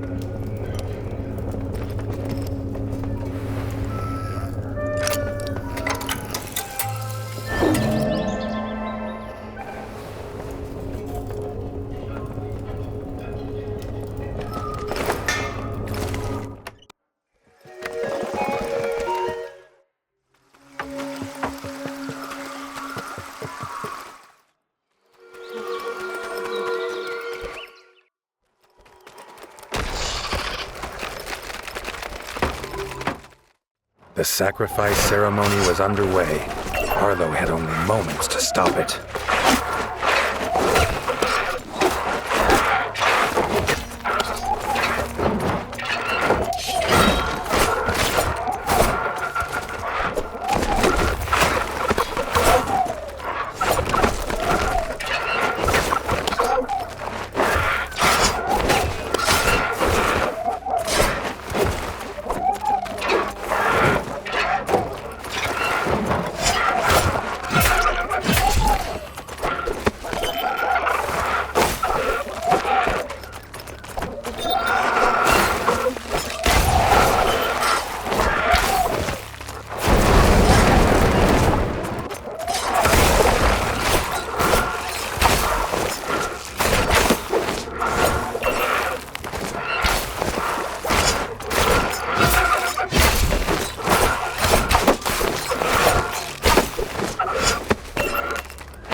Stopped another cultist transforming, but he sensed that the cult were far from finished in the forest.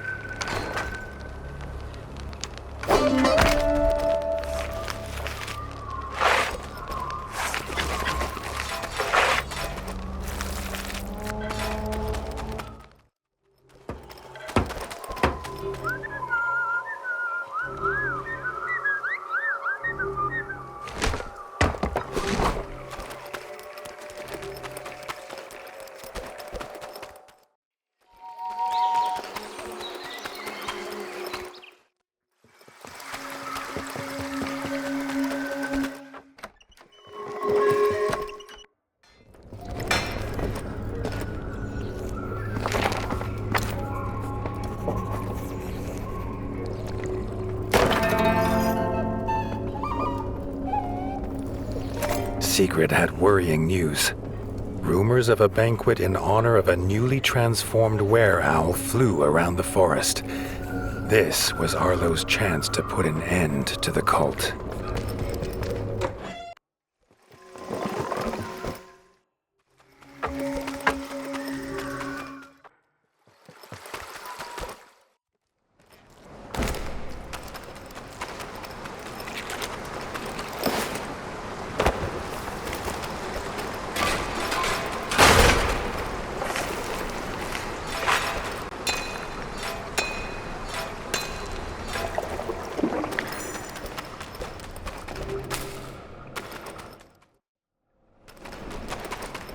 These night eyes were transporting freshly butchered kills. The owl folk of the Golden Forest had forsworn meat generations ago. These were cultists headed to the feast.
cart of fresh meat. This much meat surely meant the whole cult would be at the banquet.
The young ranger had news to give, as well as thanks.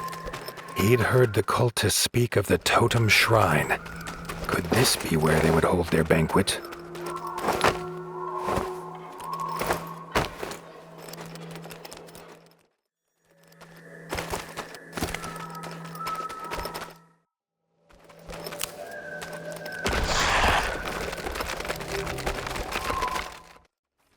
At the totem shrine, the scene was set for a bloody red banquet. If Harlow had any say, it would be their last meal.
With the WereOwl defeated, the remaining cultists would return to the shadows.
Rita had asked for this audience with the warden as her father's tools were losing their power.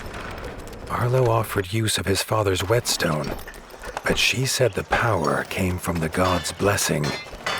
She needed to take them to the shrine in the rift.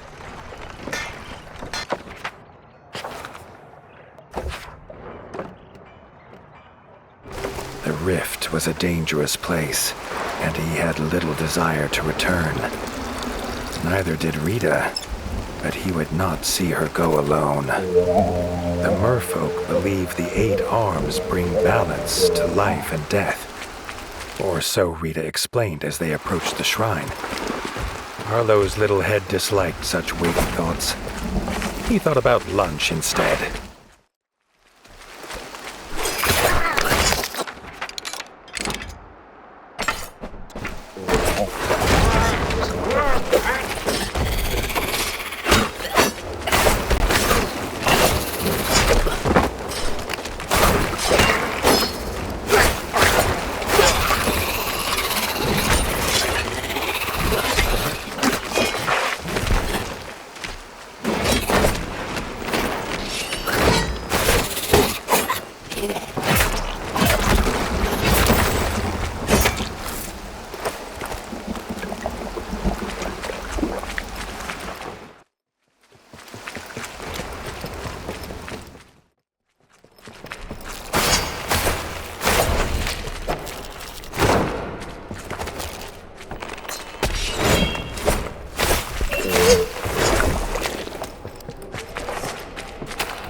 At the shrine, Rita realized she had forgotten the ritual.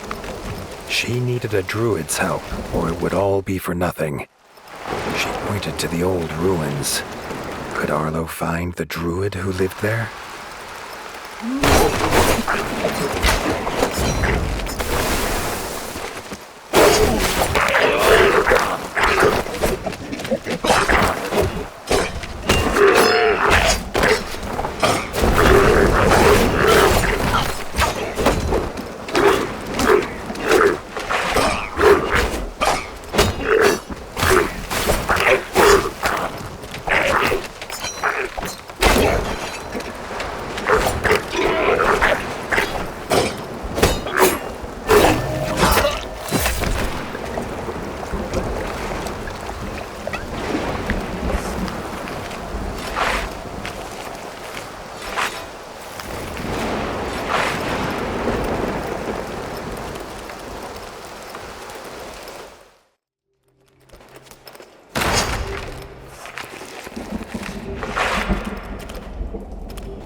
trail of herbs seemed to be leading him to the druid.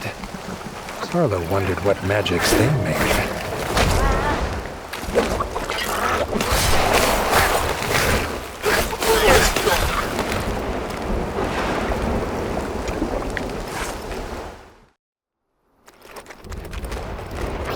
Druid's coat of needles can see off most attacks, but these frogs seemed to feel no pain.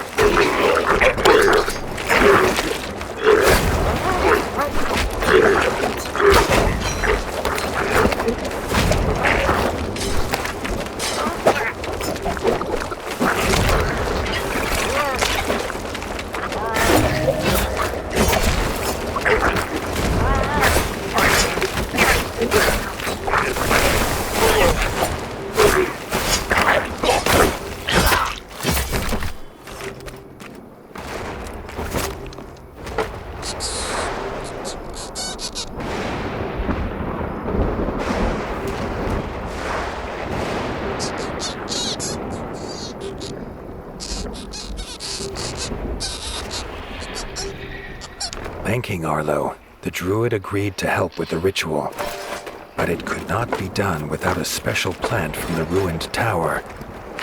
Throwing Arlo their tower key, they made for the shrine.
There was no sign of this powerful plant at the tower.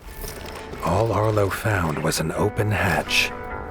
Perhaps its power let it grow in the dark. What Arlo found was a mole.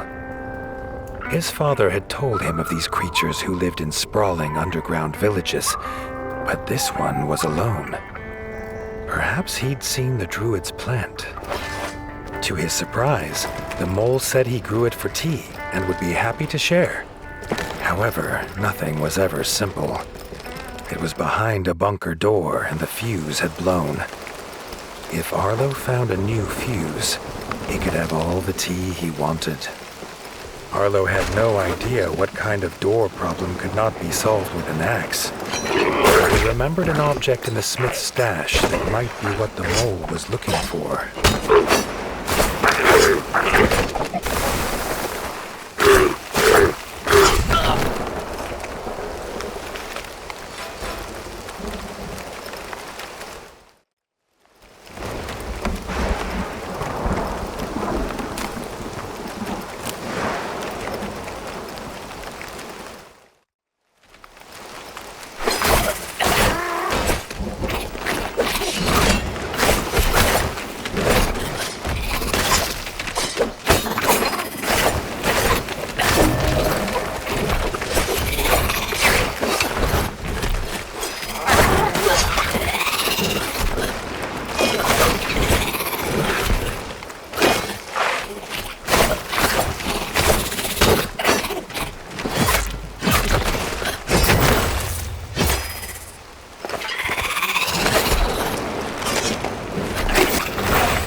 was confusing to Arlo how such a small object could open such large doors. He would have to remember to return to ask one day.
The mole squeaked happily as he slotted the fuse into a strange contraption. Arlo gasped as the room buzzed, bringing light without any flame. Nearby came the sound of metal doors scraping open.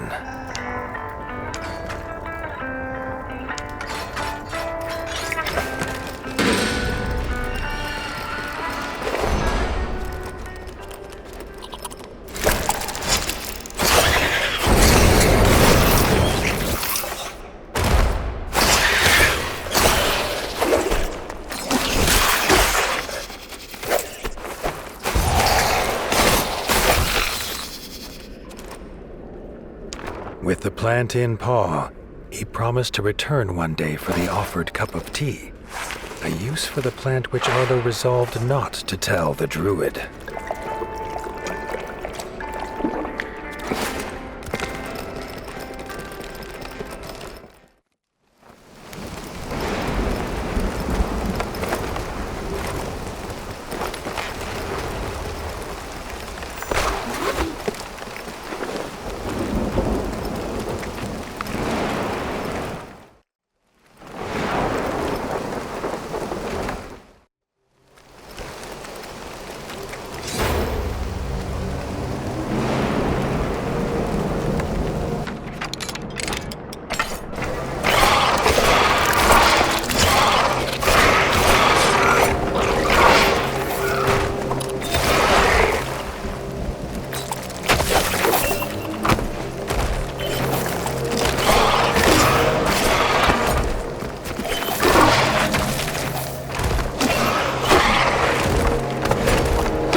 The druid already knew the tea recipe and directed Arlo to drop the plant in the cauldron, smacking their lips in excitement.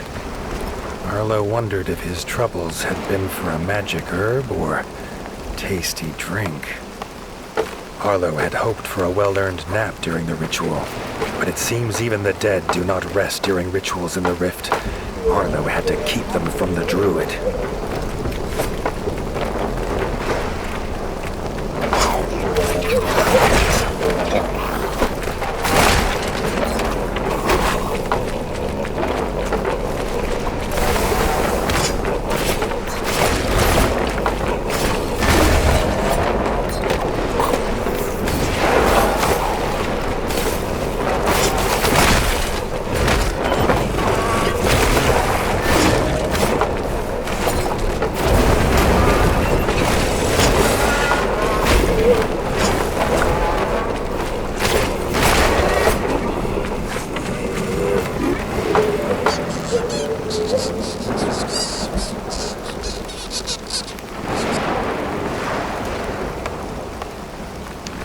Ritual over, the dead rested once more.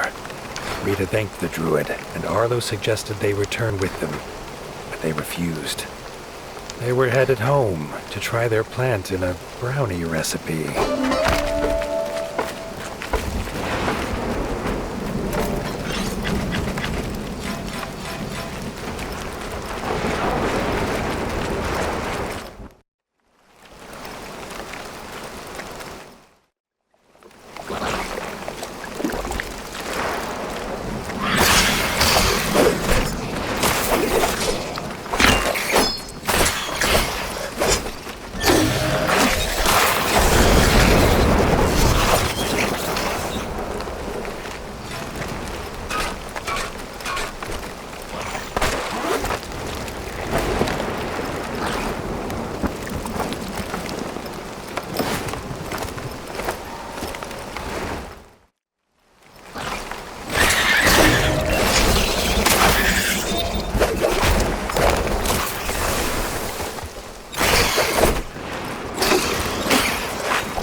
Short Tongue had reports of a strange creature in the rift, one that disappears in front of their eyes. It was a stealth claw, he was sure of it. They should go back to where they fought the last one and look for clues.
No stealth claw, but an attack nonetheless. A band of warrior frogs harassing the village blacksmith.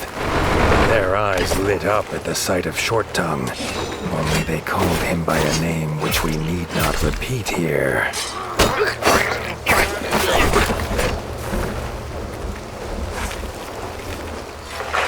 Short Tongue and Arlo returned the insult, and with more than words. The blacksmith was glad to head to Bogmire and safety. All should have been silent in the blacksmith's wake, but Arlo was suddenly aware of a squelching of mud around them. The stealth claw was here.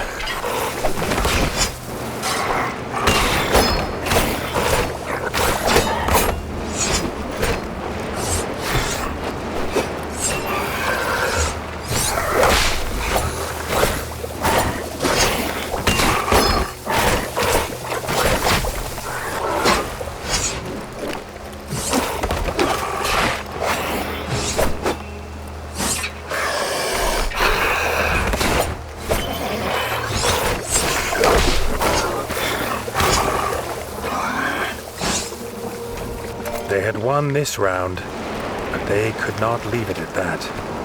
Frog and Rat agreed to hunt the stealth claw to its lair.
Short Tongue was worried. A group of frogs had been seen in the rift. They must be lost and would no doubt be in need of rescue.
From afar, the villagers seemed lifeless, lost in battle or to the cold. But up close, the truth was revealed.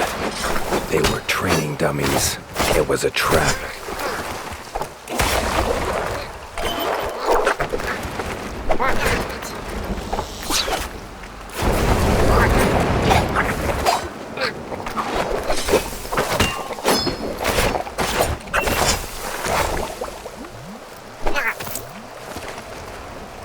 The assassin was vicious, but Frog and Rat held their ground. Injured, the attacker fled, but Short Tongue was not about to let him escape.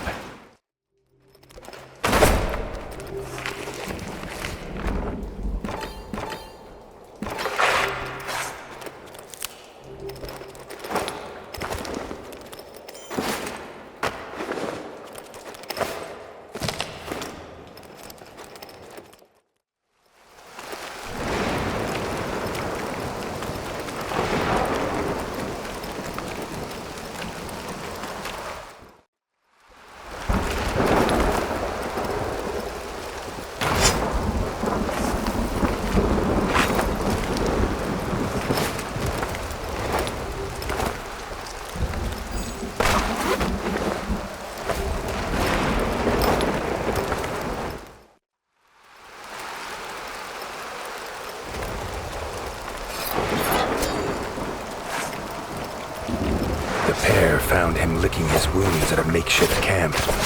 The assassin seemed to forget his pain as he took up his weapon.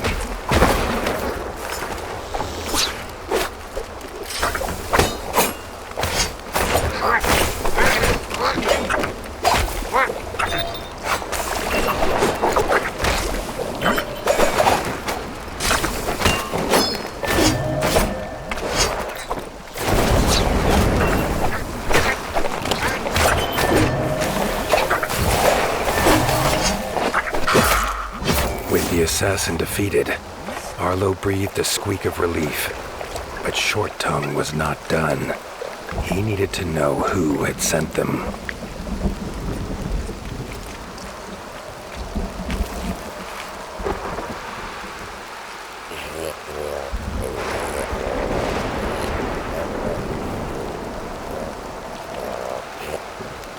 The frog's frantic search through the assassin's belongings gave up the answer.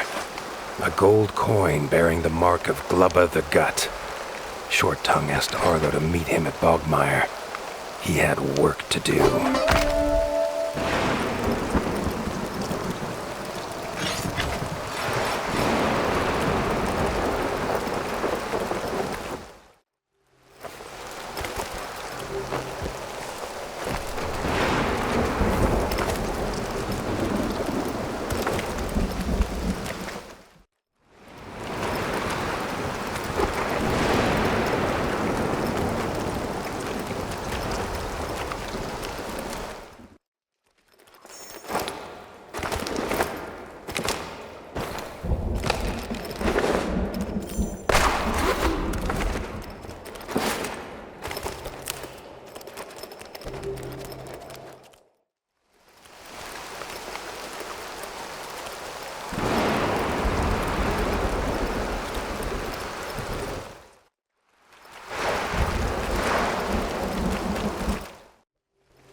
assassin's gold coin pointed the pair toward one path. There was no choice but to confront the warlord, Glubba the Gut.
The warlord sat surrounded by enslaved frogs and laughed at the pair's demands for their freedom. He had a surprise for his guests. The stench of the dungeon hit them as hard as its floor, a floor that started to shake, and from the shadows emerged the largest toad core that Arlo had ever seen.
And Frog slayed the beast, its bloated corpse sinking slowly into the mud.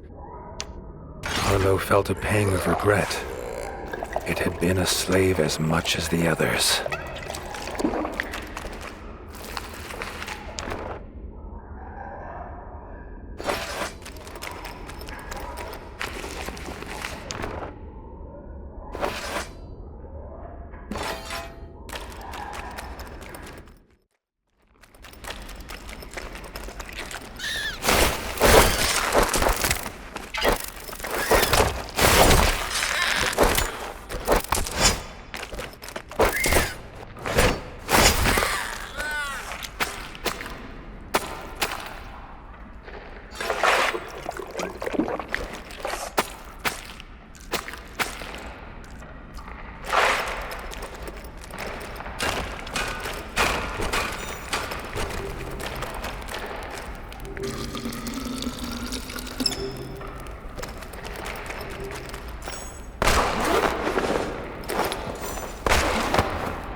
They found the warlord's soldiers celebrating the pair's defeat. Rat and Frog were happy to correct them.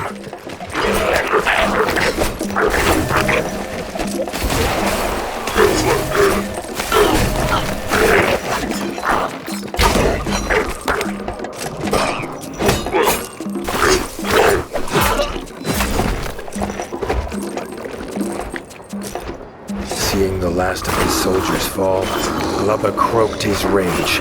He was the greatest warlord of all frog kind, and they would regret this day.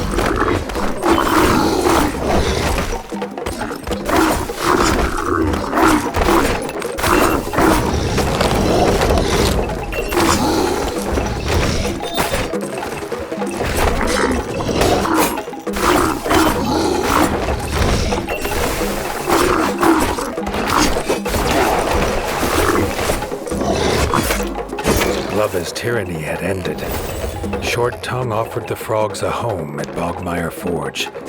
Together, he and Arlo had freed the Rift as well as the frogs.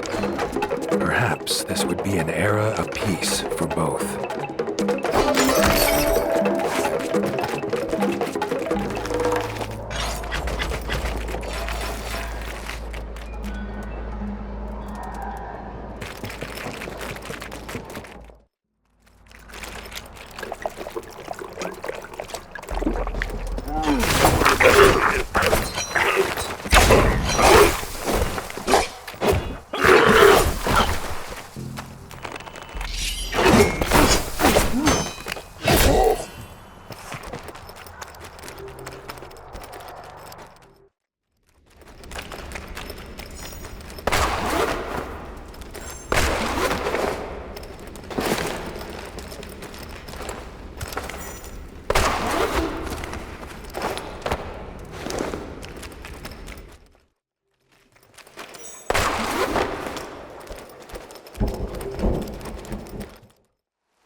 Tuck had settled in well at Winter's Edge.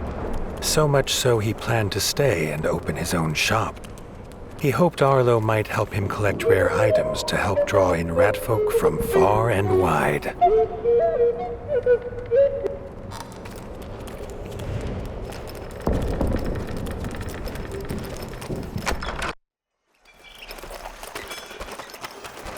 The young rat was excited.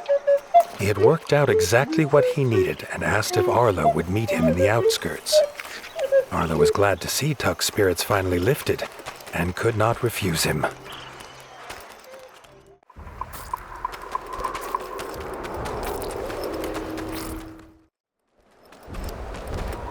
The young builders saw an opportunity in the derelict mine. If only they could find some rat to give them the cash infusion they needed to bring it back to life.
Arlo's stomach grumbled, but he was happy to see the moles enjoy their meal.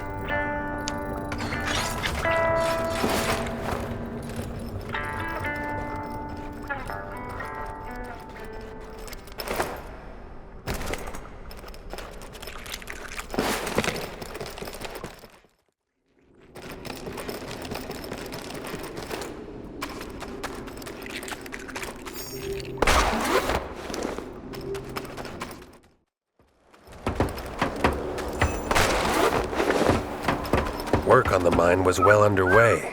They promised a constant supply of minerals and ores to whoever could fund the rest of the development.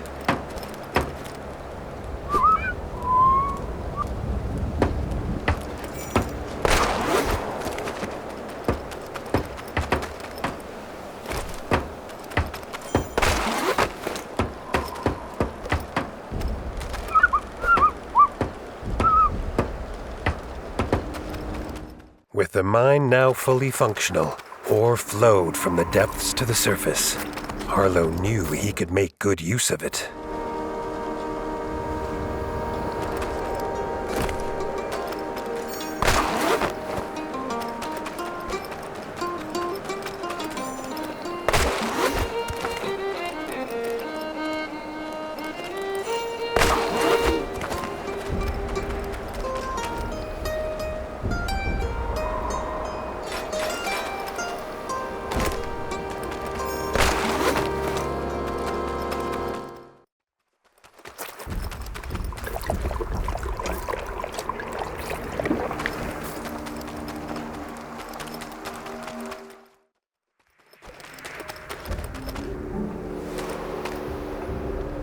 Another runestone in place. Arlo was nervous, his paws itching for his weapons. Perhaps when the war was over, the smith could craft him new weapons for such adventures, in a matching pair.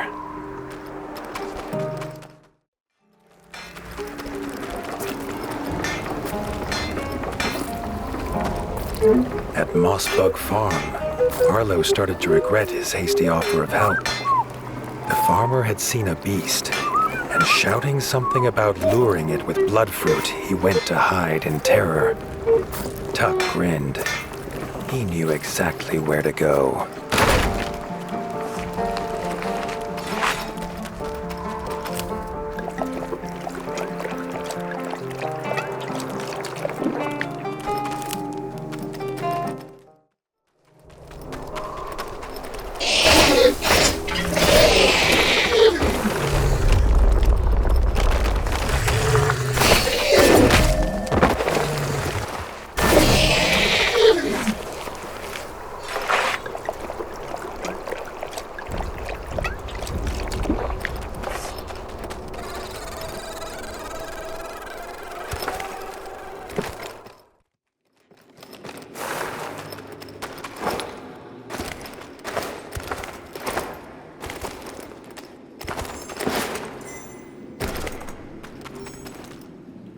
Arlo found Tuck at the bottom of Blackfoot Caverns, the fruit he needed just out of his reach. Arlo's bow would make quick work of this.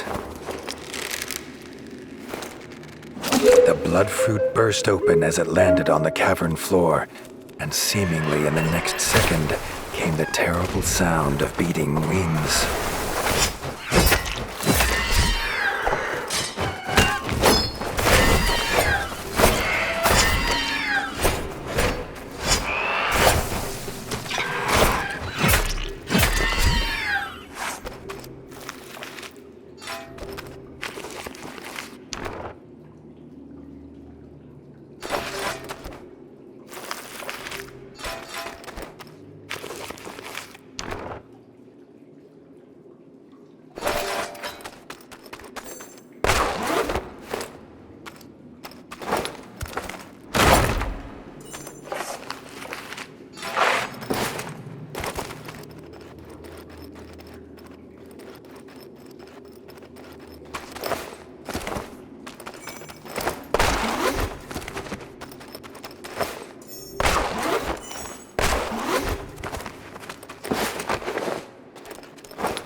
With the fruit in hand, Tuck asked Arlo to come to Longfang Castle, where they would set their trap.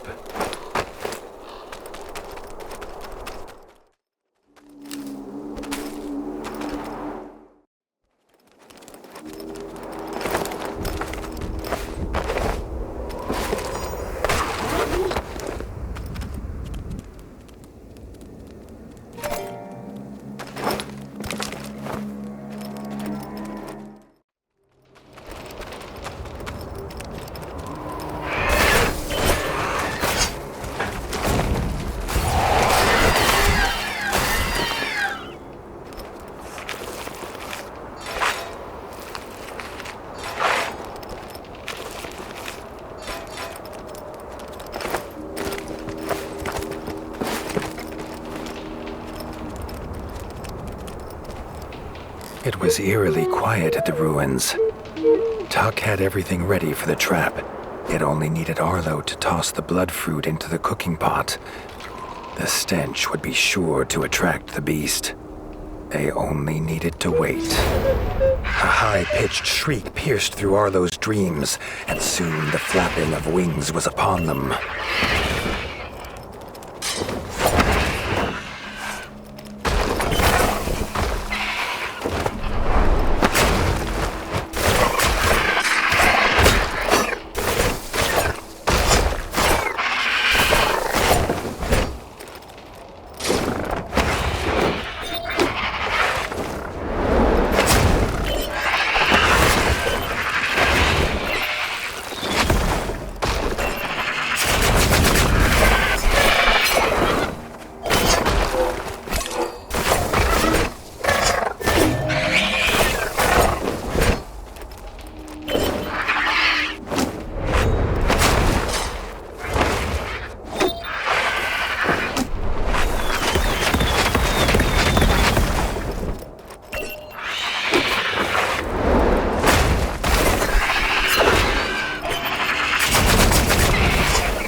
Tuck asked if Arlo could carve its beak from the beast's remains, the perfect centerpiece for his new shop.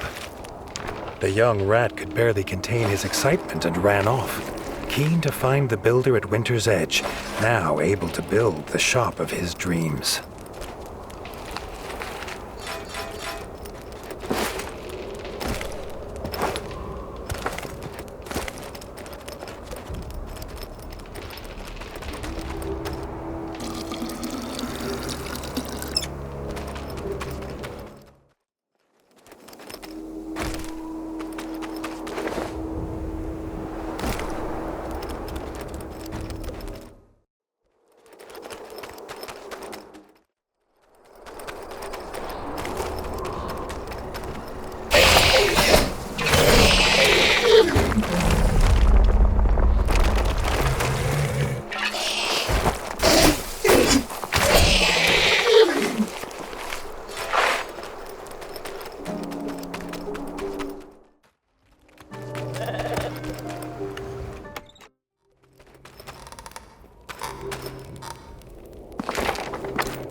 The elder was distraught.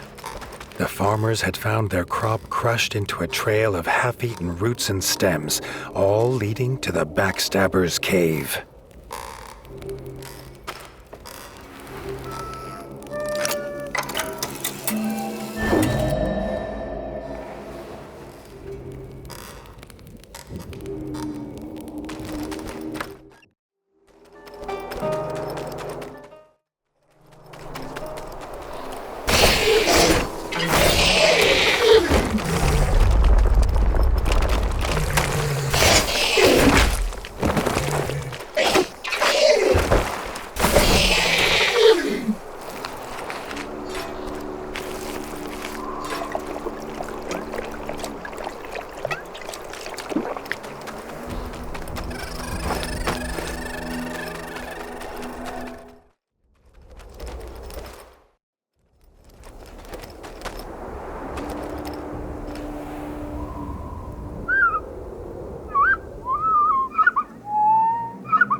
Inside the cave, Arlo found the farmer's crops piled high.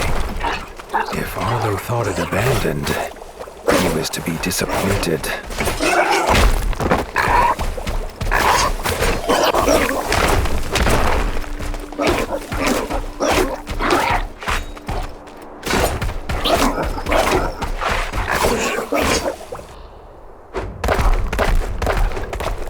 The warden had the backstabber cornered in its cave.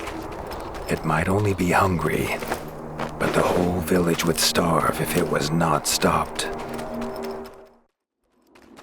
The smell of the beast's dung hit him as hard as the one who made it. Arlo wondered if he could fight while holding his breath.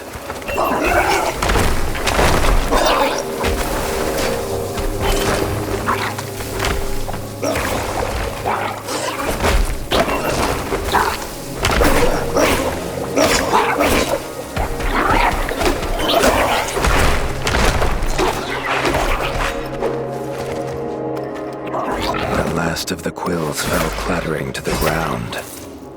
The backstabber was defeated at last. But from the center of the cave came a faint squeak.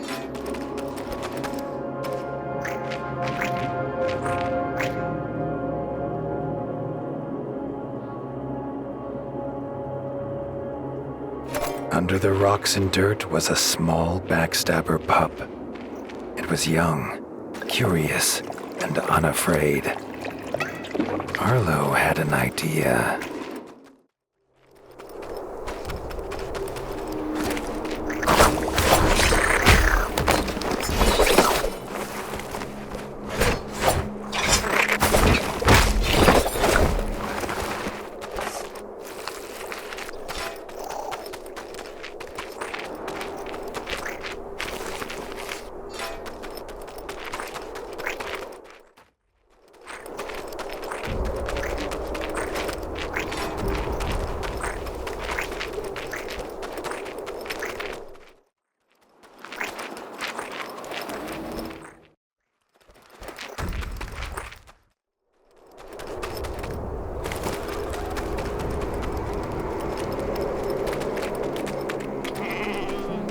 The pup immediately charmed the farmers.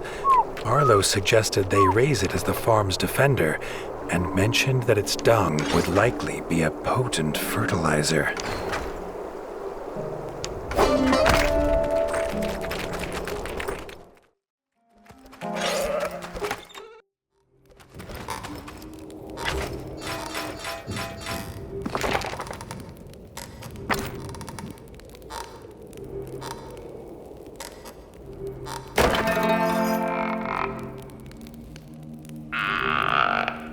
The elder shouted for Arlo's help. The sheep bugs had been disappearing, leaving holes in the ground, and now the prize cow grub had gone too. The warden would investigate.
sheep bug's pungent scent makes them easy to track.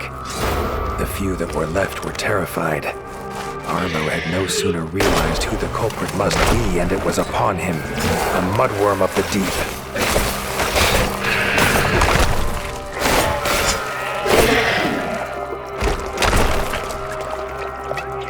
The mudworm turned and sped away, but Arlo followed. Perhaps it would lead him to the cow grub.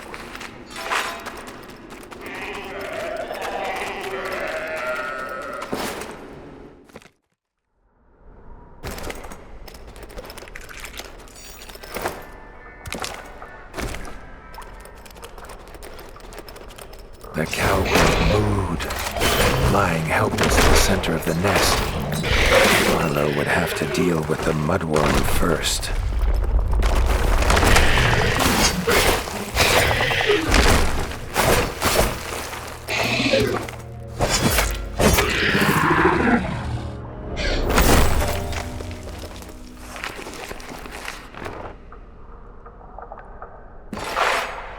The prize cow grub was still alive and mooed gratefully at Arlo. It was almost as happy to see him as the elder would be at its return.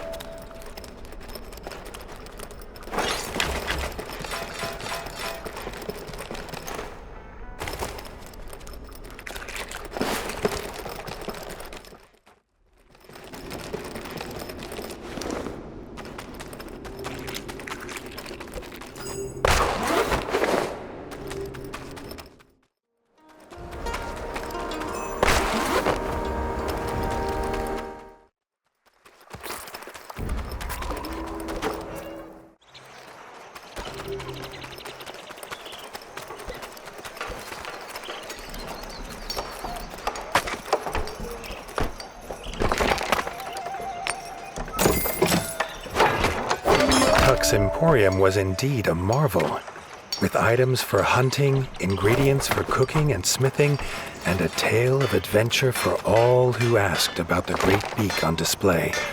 Arlo was sure he would be returning often.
Ranger had come from distant White Whisker. Gray Ears told the tale of a Darkwing camp sending raids on the rabbit village. Arlo swore he would send the bats back to their evil ice mountain.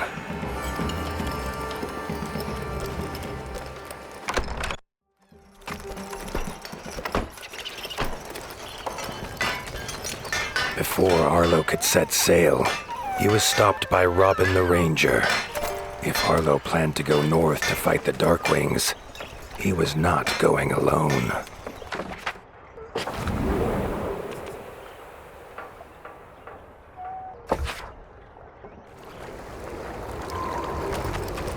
At the docks of White Whisker, Gray Ears bid them to come speak to the elder of the village.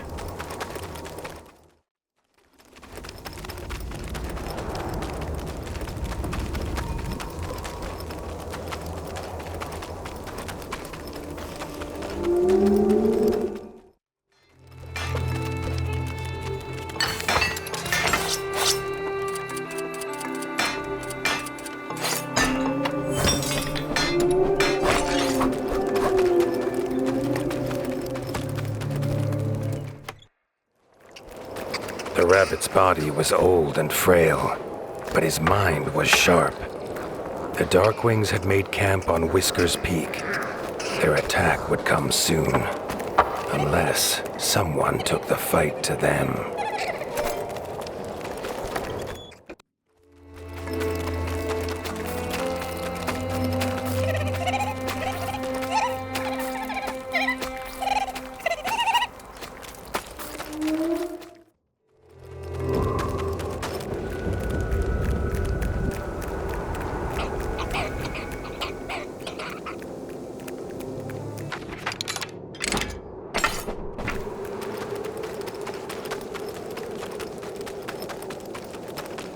As the pair traveled towards the peaks at the edge of White Whisker, the Bat's ice castle slowly came into view.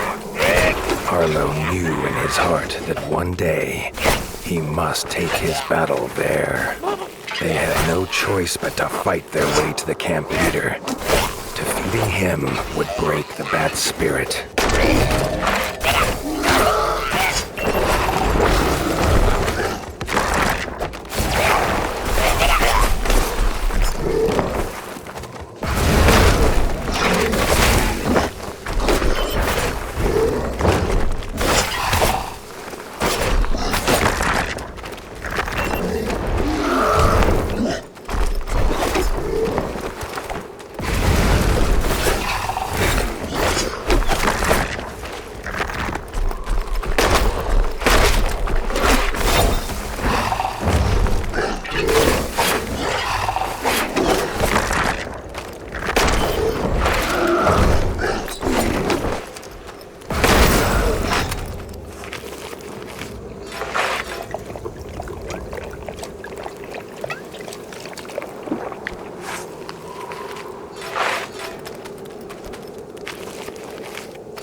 Raised his war horn.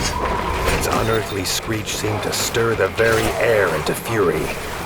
This was not the wind, but the beating of leathery wings.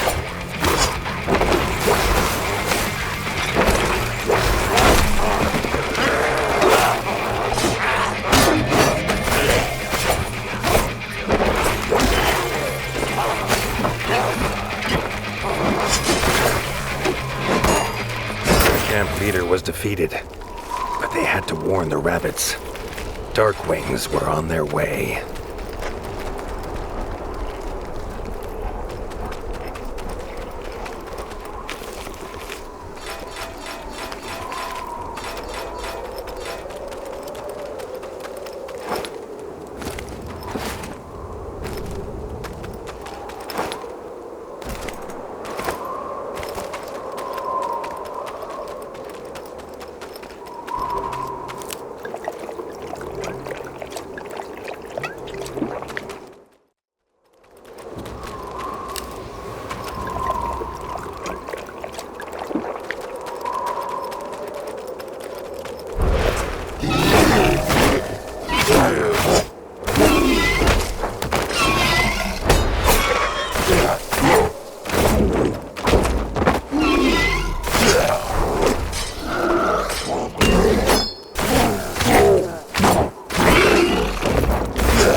Gray Ears and the Elder were looking for the source of that terrible screech, but there was no time to explain.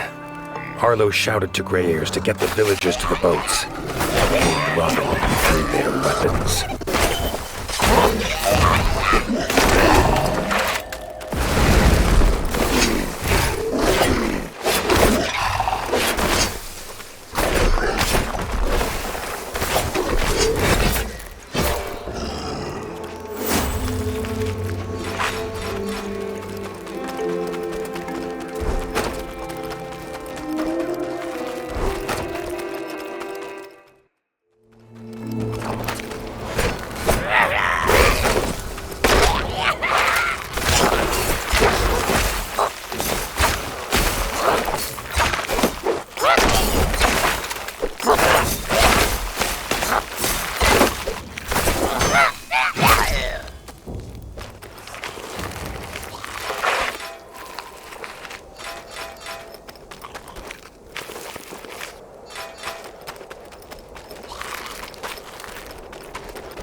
Gray Ears and the other rabbits were safe, but terrified. Arlo offered them refuge and a warm welcome at Winter's Edge.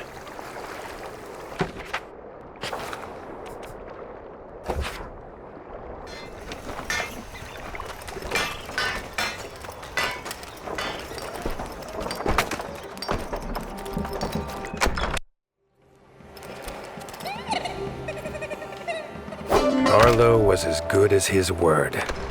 He welcomed the rabbits, proud to offer Winter's Edge as a new home for as long as they wished.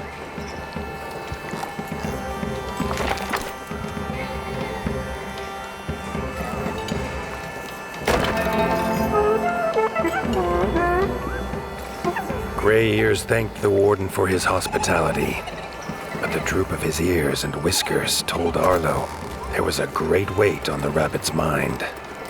The ranger could not contain his anger.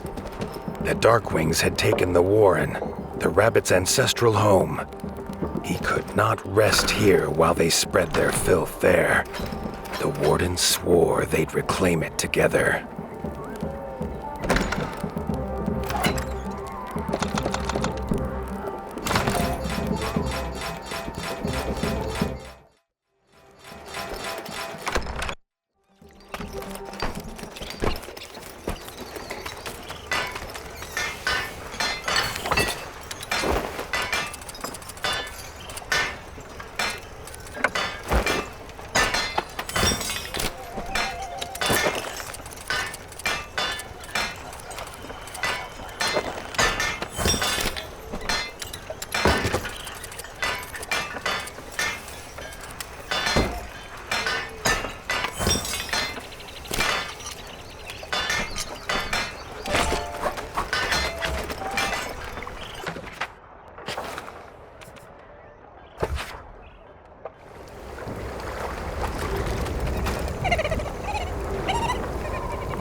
The ranger was fueled by his fury, barely pausing on their journey for food or rest. Arlo thought it almost matched his own. What once was a small village was now a foul Darkwing base, with all they needed to launch attacks all across the north.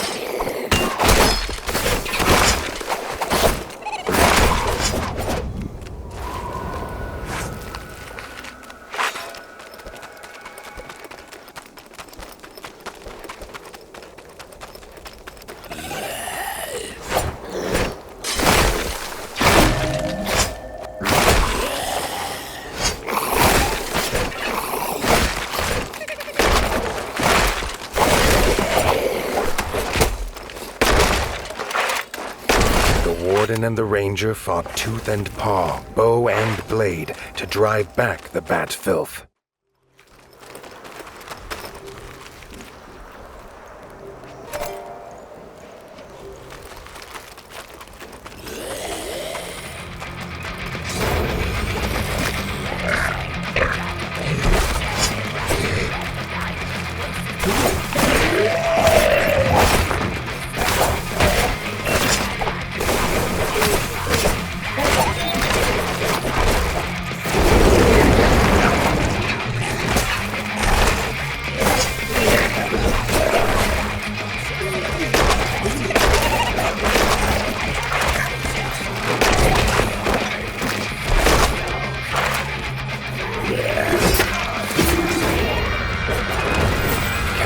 Kazak had sent one of his strongest generals, Necromancer Guraz. His defeat would rob the bats of a great weapon.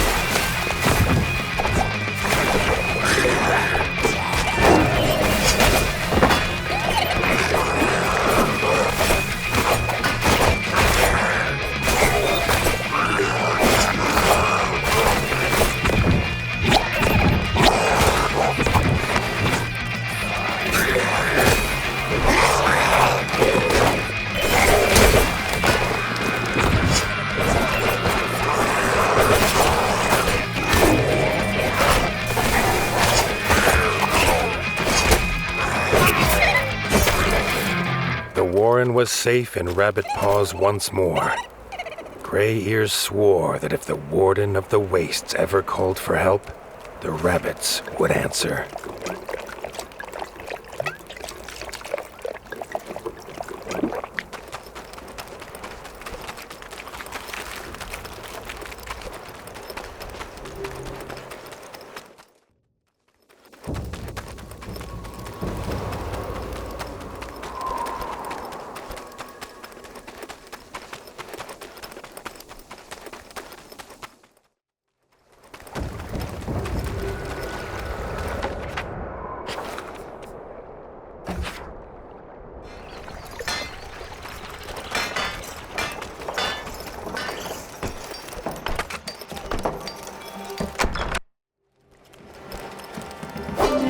Edge, the rabbits celebrated that their homes were safe once more. They longed to feel the crunch of snow under paw.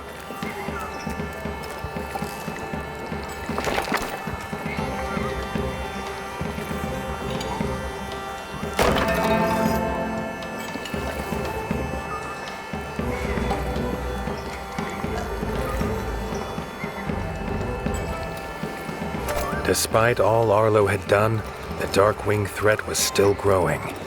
The North was running out of time. He told Leaf to call the War Council. Tomorrow they would make their plan. Arlo could not sleep a whisker. He wished more than anything that his father were here to tell him what to do.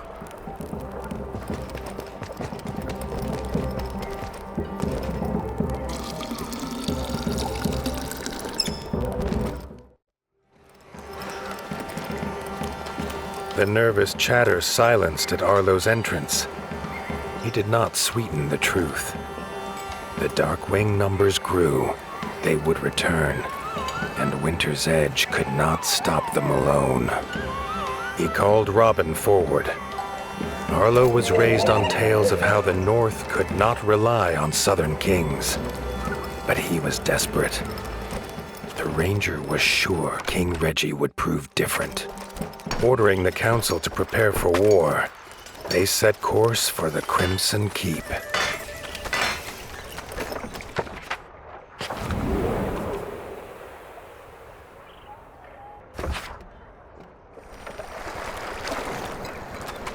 The Crimson Keep's dock was the greatest Arlo had seen. Robin explained it was built by master craftsmoles. He laughed, telling Arlo how ratfolk believed their king paid them by fighting huge warrior moles in an underground arena.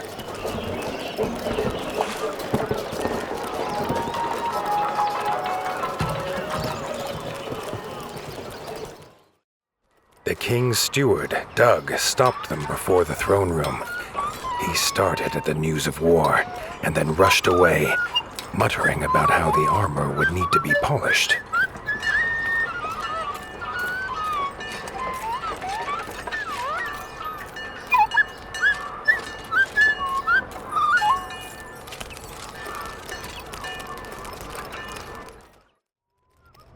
Denis, the king's brother, was also curious to see this northerner.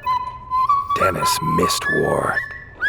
He could plainly see by Arlo's expression that was the warden's task. He hoped they could fight together someday.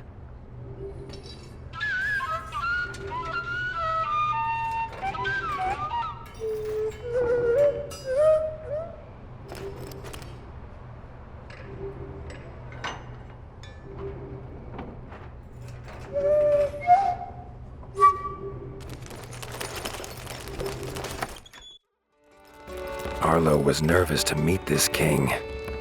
He hoped Redgi lived up to all he'd heard from Robin. He did not have to wait long.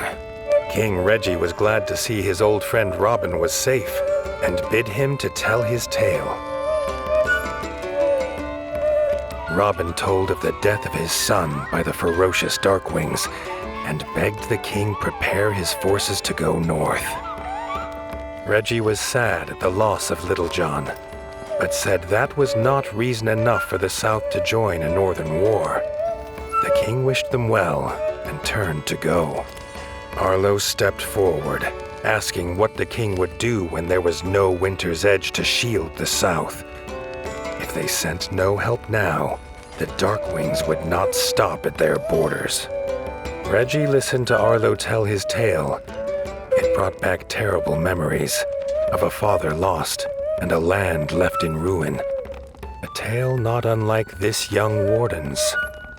He held out his paw in friendship.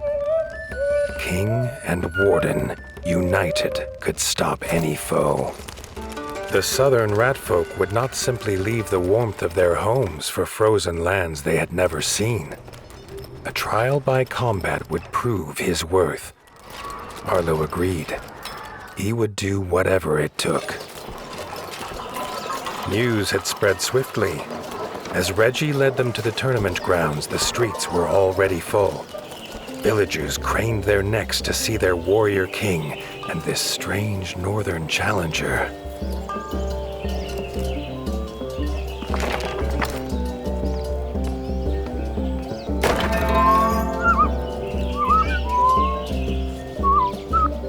Doug was an unlikely opponent for the first round. His small stature made it hard for him to wield a sword, but when it came to fighting for his king, Doug stood 10 paws tall.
Was no match for Arlo's superior skill.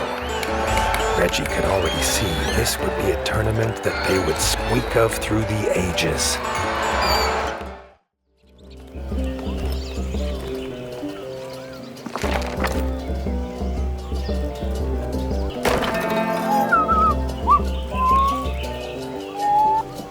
Denis, veteran of the Green Ward's War and captain of the Royal Guard, would be a true challenge for Arlo. The crowd's cheers for the king's brother echoed off the arena walls.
Arlo was a veteran too, used to fighting monsters and darkwings with ice under paw.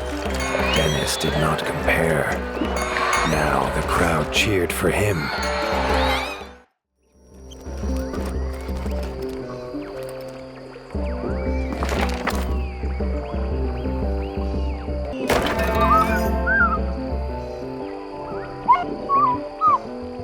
Arlo's final opponent was the king himself. Redgi had seen off the frog invaders almost single-pawed and was beloved by his subjects. This fight would be a tale for their times.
In stature and skill, there was not a whisker between them. They shook paws in truce. No rat could doubt Arlo's worth now. Redgi said to meet him by the docks. Together, they would wipe out the Dark Wings once and for all. Together, they would attack Mount Cauldron. Seeing the king's forces training for battle, Arlo felt the stirrings of something he'd long thought dead in his heart. Hope. At the dock, Arlo's little heart leapt again at the strange contraption. If it was a boat or a house, he could not tell, nor why it had a giant sleeping fuzzlebug atop it. From inside emerged King Redgi. He was not alone. King Redgi introduced Bertle. Arlo felt something comforting in the turtle's presence. Bertle was proud to take the army to Mount Cauldron in his bug ship. They would make camp at Highland View, where Arlo could find them when his forces were ready. In a flap of its wings and a cloud of gas, the fuzzlebug took King Redgi and his army north. Whatever tasks Arlo had to finish, now was the time. Once the war began, there would be no turning back.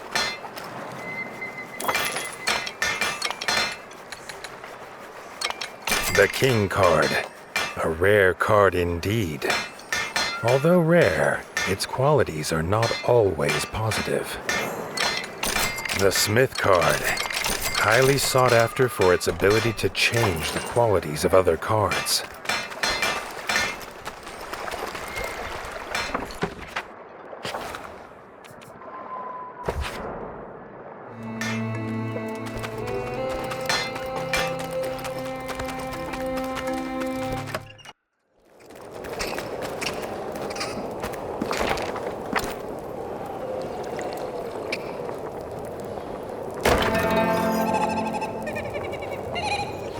The keen ears of the rabbits had heard frost-footed centipedes on the march. With the Warren's defenses in tatters, they turned to the warden for aid.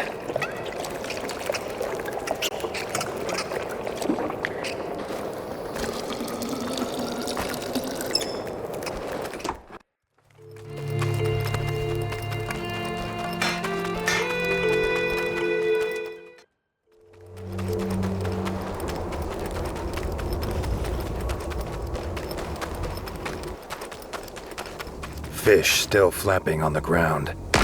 No sign of the fisherman. The culprit soon revealed itself. A rearing frost death march.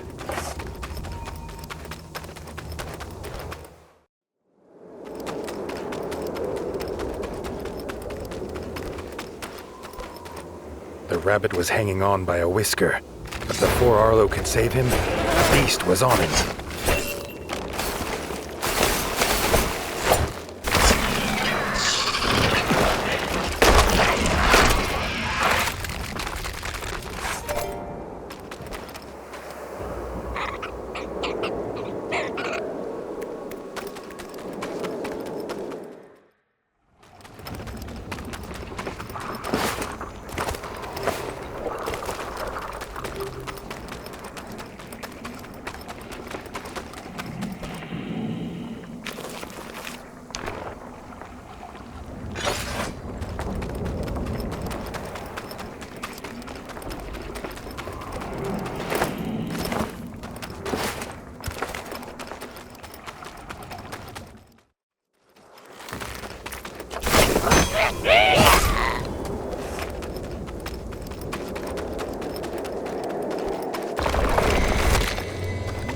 As Arlo approached the statue, the familiar pulse of energy began to buzz throughout his body.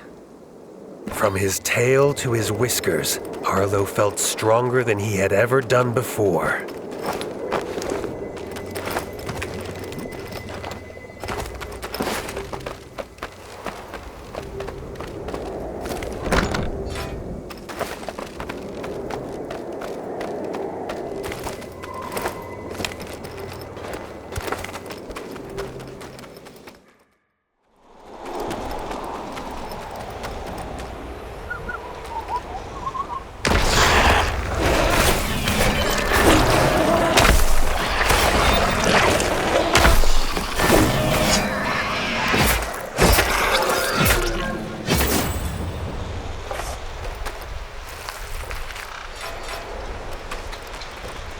Arlo was amazed at the ingenuity of moles. This one immediately put the creature's blue blood to good use, offering a hearty reward for the warden's bravery. The mole sobbed at his empty paint pot. He was moved at the warden of the Waste's offer to risk his life to bring him paint. Arlo was sure that's not what he'd said. But the mole explained this blue pigment was found only in the blood of an iceworm.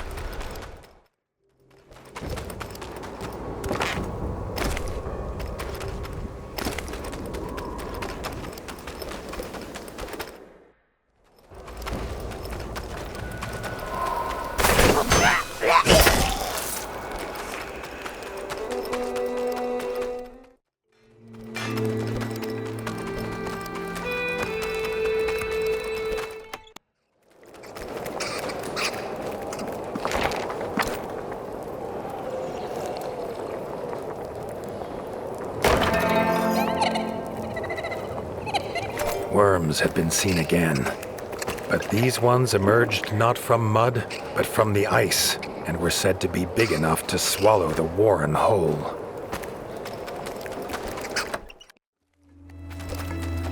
The rabbit bounding toward him was exhausted and panicked.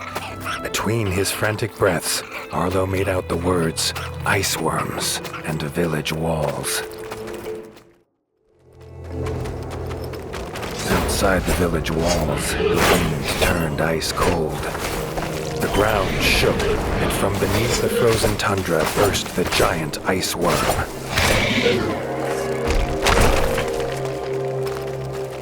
The ice worm had escaped for now. Arlo knew he could not rest. This creature would return if he did not finish his hunt.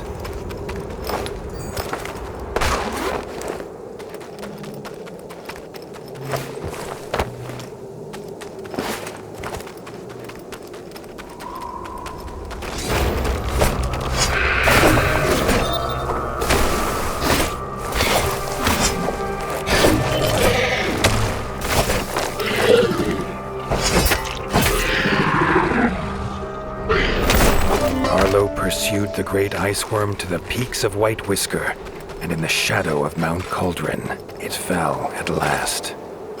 The rabbits of the Warren were safe.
The mole was delighted to have paint again and set about decorating his soldiers once more.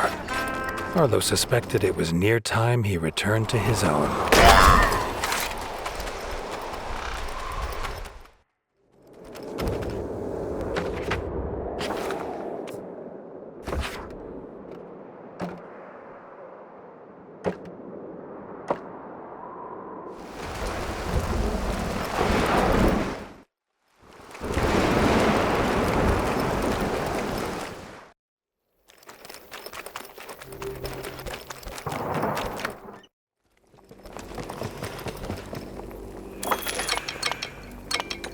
The Druid card.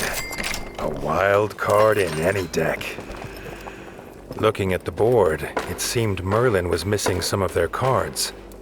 Arlo would have to keep an eye out for them on his travels.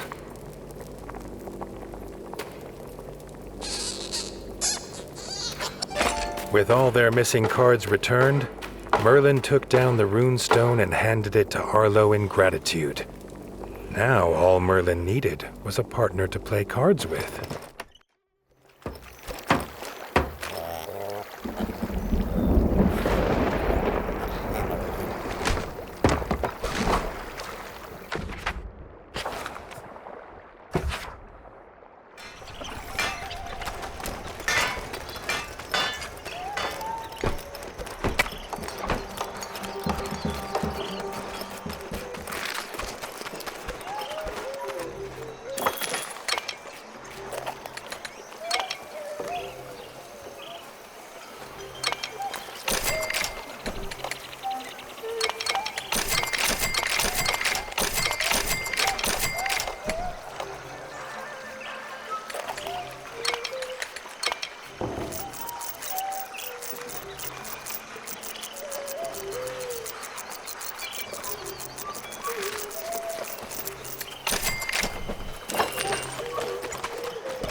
Slotted in perfectly. Arlo had heard tales of this tomb. Perhaps with more runestones, he might get to see it for himself. Another runestone on its pillar. Arlo would decide later whether it was wrong to raid this tomb for its secrets, after he knew them. With the final rune in place, the ancient door opened into darkness. A faint wind rose and fell in his whiskers. Arlo laughed at his thought that something in here was breathing.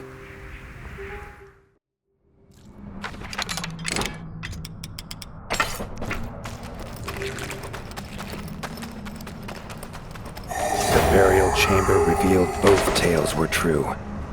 A treasure hoard, and guarding it was the ancient Draugr Harat Bluefang.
fearsome warrior, now laid to rest.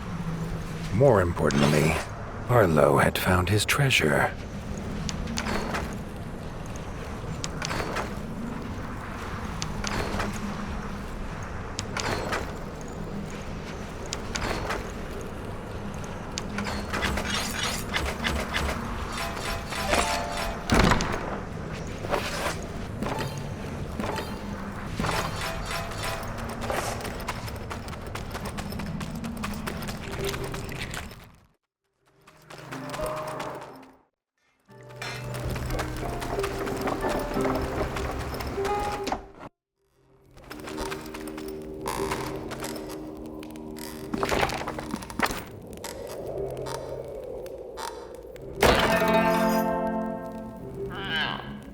The farm's troubles, however, were far from over.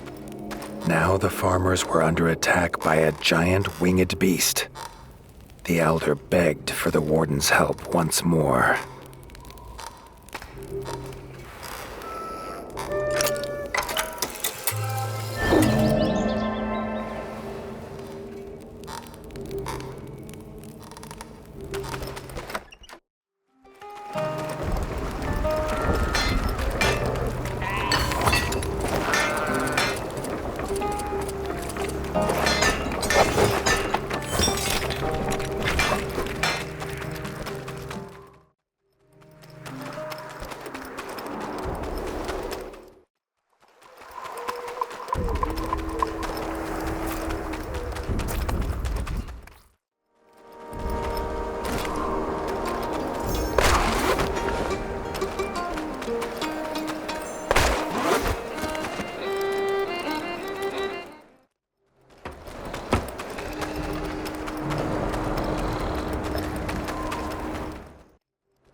Was too empty.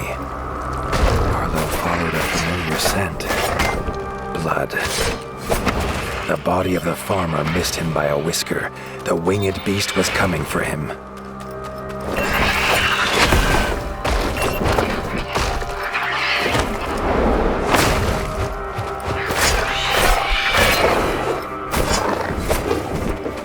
The beast was injured, but Arlo could see its trail of smoke. At its end, he could finish what he started.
The beast had another farmer lifeless in its talons. This would be its last.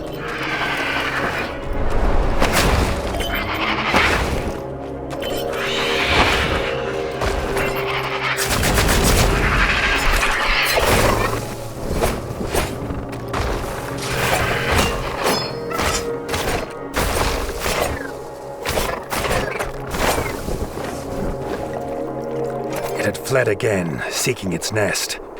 It would not have long to recover, as the warden was soon on its tail.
Nestled among the eggs in the bird's nest was a farmer, and still alive.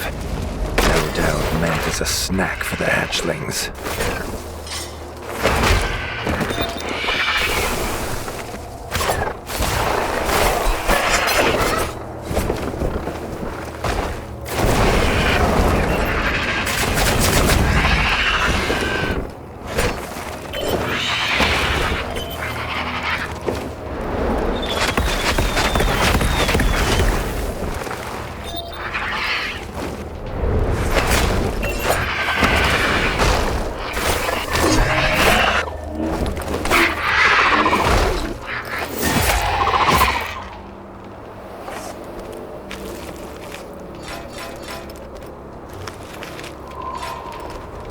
The farmer was free, and Arlo sent him home. He would not be these chicks' first meal.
Winter's Edge, Arlo told Leaf to gather all the clans.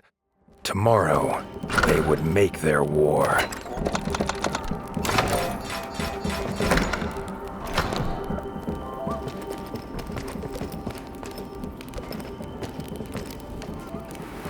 Arlo went to bed, for once without despair.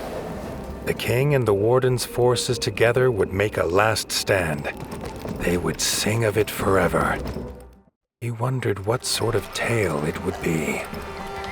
The clan's leaders listened to the warden and king's plan. They were nervous of this flying contraption. but their fear was as nothing compared to their iron will. They would take the mountain, the Sky Scorcher, and Count Kazak himself. Raising their weapons in salute, Arlo was glad to see his friends united, though the feeling was bittersweet. It seemed impossible all would return.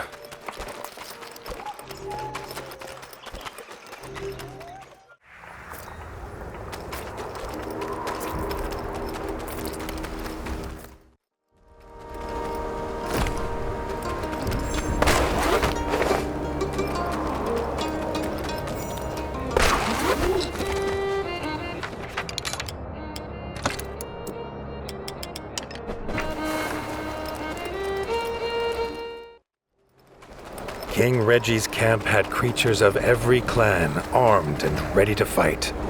At its heart, Ertl waited. Arlo felt again the sense of safety at the turtle and took it as a good omen. Ertl bellowed the order, and they felt the ground fall away. The ship lurched, as did the soldiers' stomachs. They held their nerve. Against the bats, they would need it.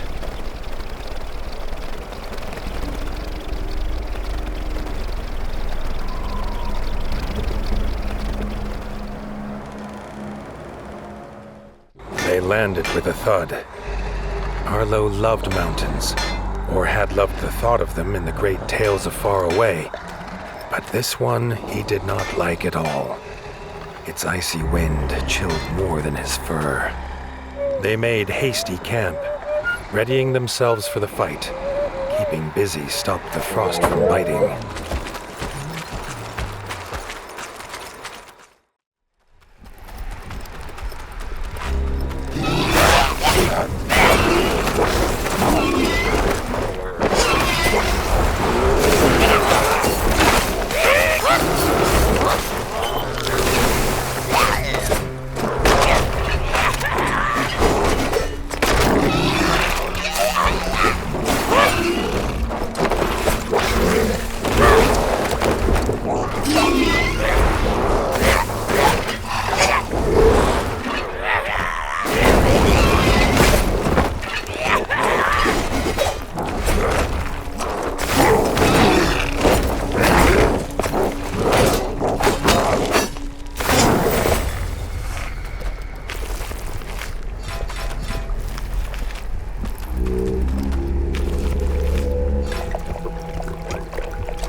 So it began.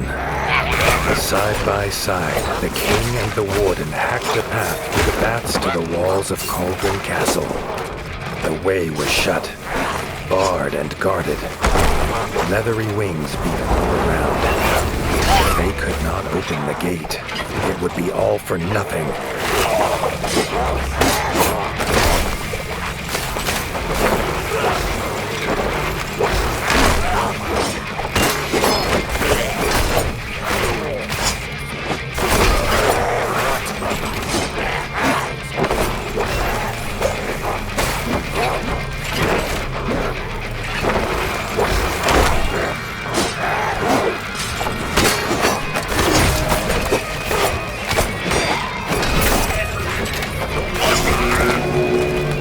Redgi sounded his horn. Out of the icy haze came Denis, a barrel on his back, its fuse lit. The king had come prepared.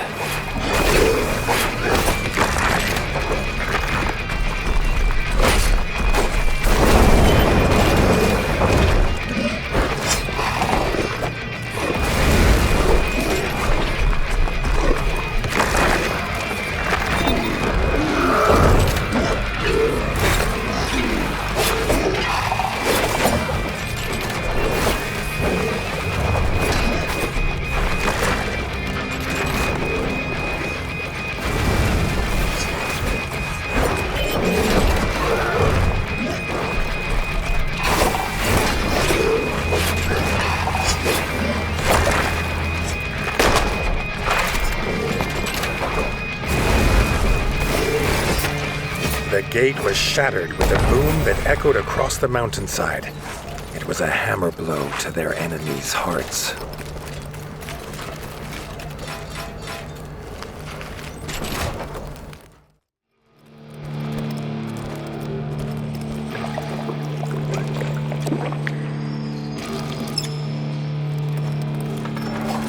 Inside the castle, they found themselves in the chef's store.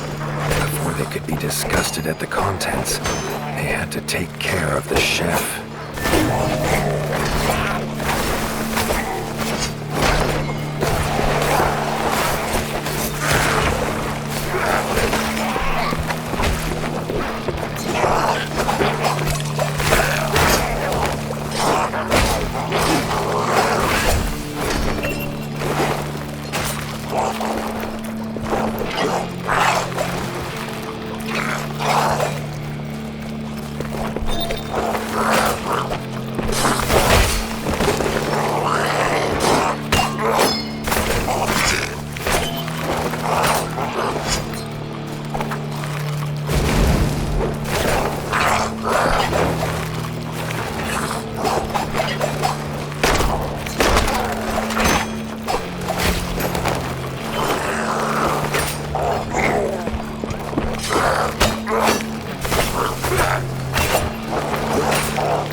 They moved in step, a flawless dance of blood and vengeance. Neither knew that their own blood united them, but perhaps, just then, they felt it.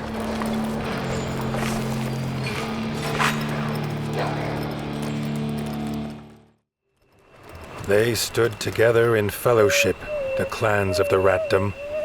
Here they would make their final assault. Redgi raised his sword and issued the cry. Charge, army of the mighty paw! Emerging through the mist at the base of Mount Cauldron, Arlo came upon the king, locked in combat. Count Kazakh and his undead Sky Scorcher. Arlo rushed to his side. But again, he was too late. The Sky Scorcher was gone, flying to the summit with the king in its claws. The despair took hold. Just then, he heard his friends fighting on. He could not abandon them. He stood tall. He would be their captain now, and they would follow, even under the shadow of Dark Wings.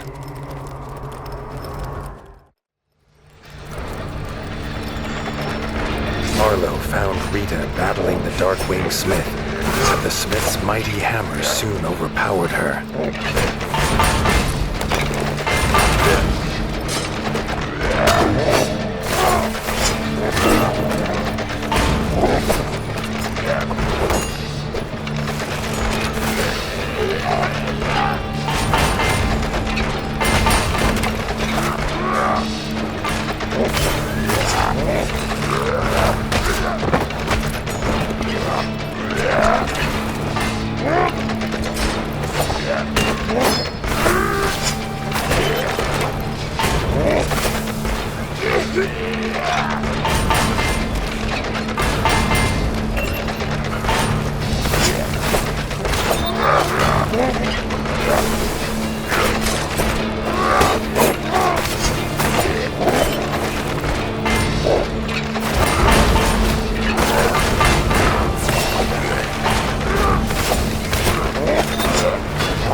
Together, Arlo and Erica fought the Darkwing Smith. The fiery heat at the heart of the mountain burned hotter than any forge. Rita moved, clutching to life.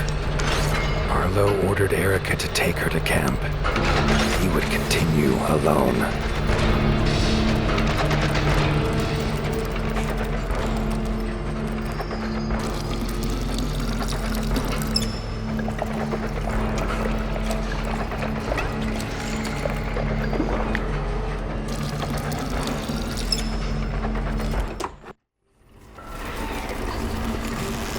His whiskers twitched and crackled. There was dark magic here. Sky scorchers in cages, abominations made by some spell.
The screeches of dying bats echoed through the corridors. He knew these arrows. It was Robin, determined to rescue his king.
Slashing and arrows flying, they fought their way toward the summit. Would the king be alive when they got there?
They entered the huge throne room.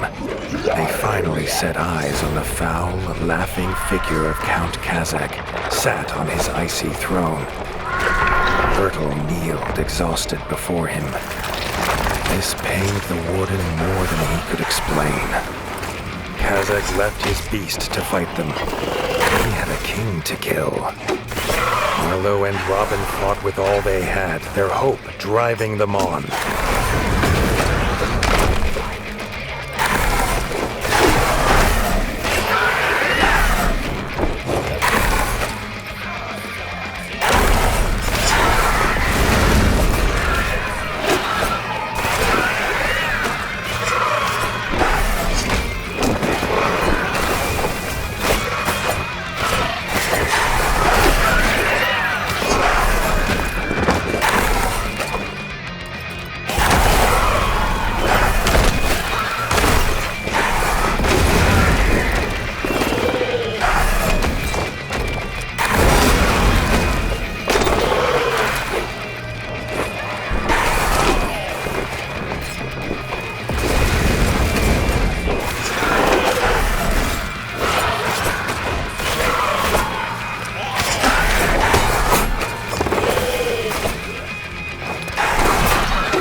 The beast fell, but there was no time to rest.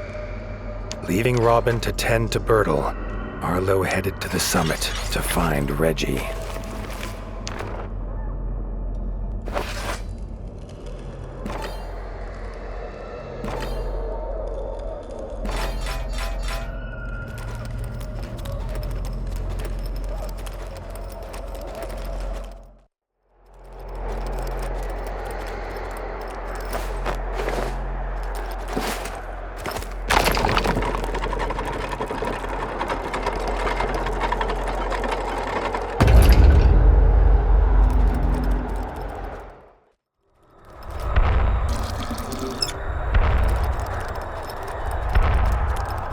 The icy wind bit at his fur as he emerged on the peak. He saw, silhouetted in the mist, Count Kazak, and in his claws he held King Redgi, dangling over the edge. With a shriek of victory, the Count let go of the king and seemed to melt into the fatal mist. They flew into battle.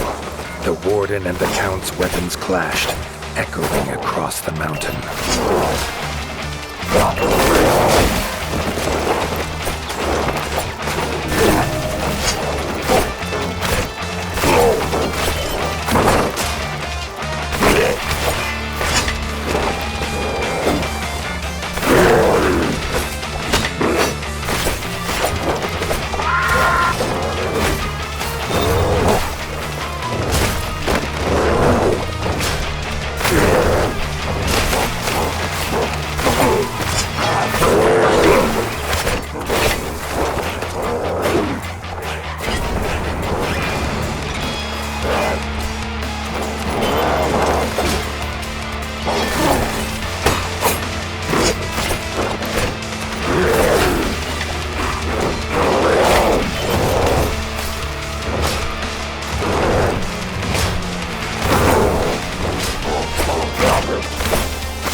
corrupted body fell heavy on the ground. Arlo rushed to the edge, calling for the king, but the only answer in the mist was the icy wind. The war was won, but Arlo could not feel the victory. He barely noticed his friends join him. The fellowship bowed their heads in honor of their brave king. The tale of this war would be as much of loss as of winning.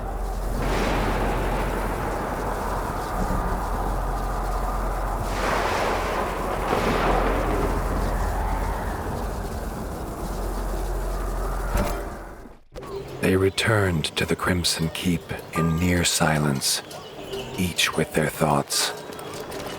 There would be no victory parades.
Arlo heard a commotion ahead.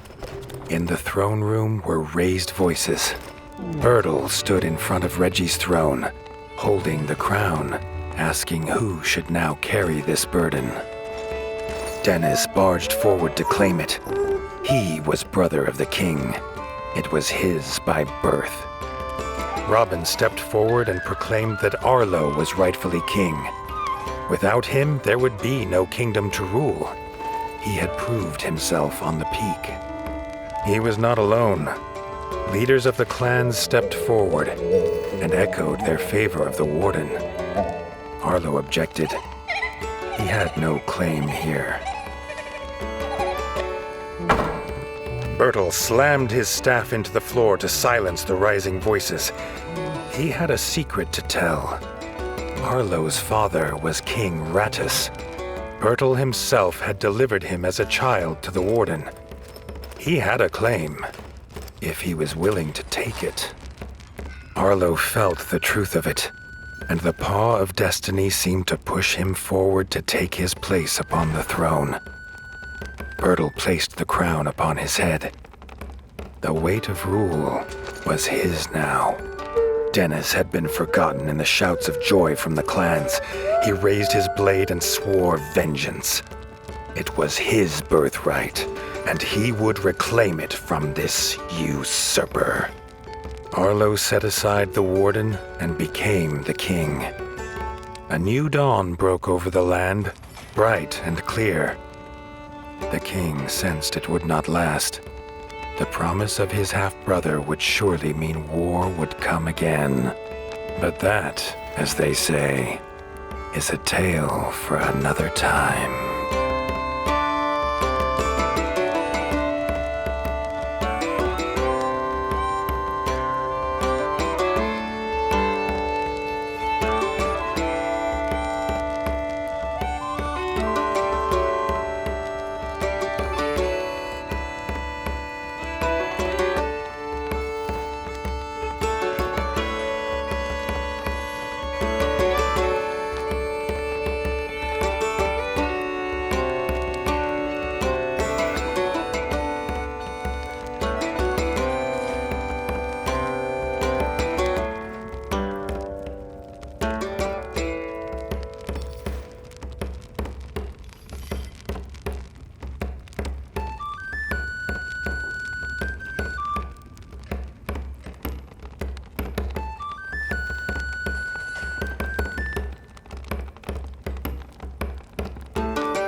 The owls of Nestminster were flustered.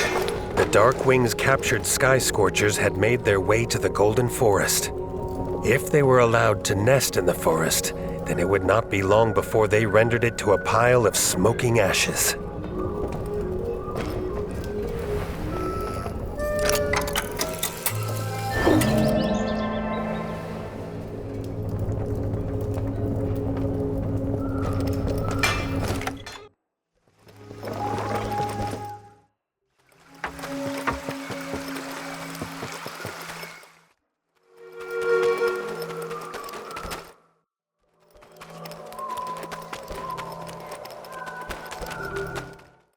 The Sky Scorchers had been busy scouting the Golden Forest for a meal.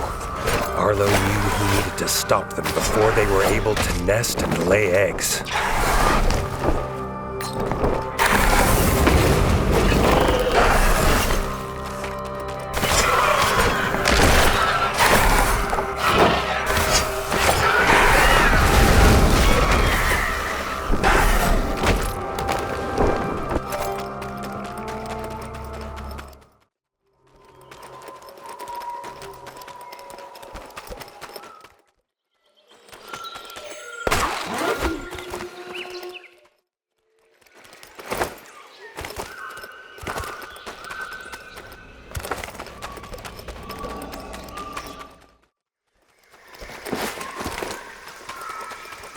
Although there was no nest, it was clear that this Sky Scorcher was preparing a meal for its soon-to-hatch offspring. Although Arlo was too late for this owl, he was determined to protect Nestminster.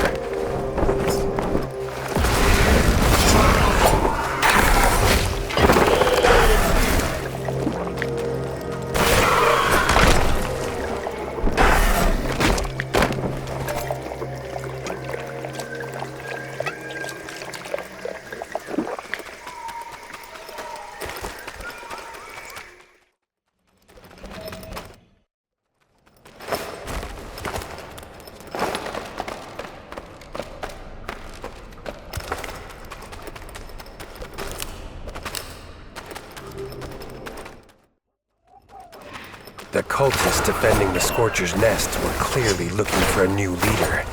Arlo would kill 2 birds with 1 stone today.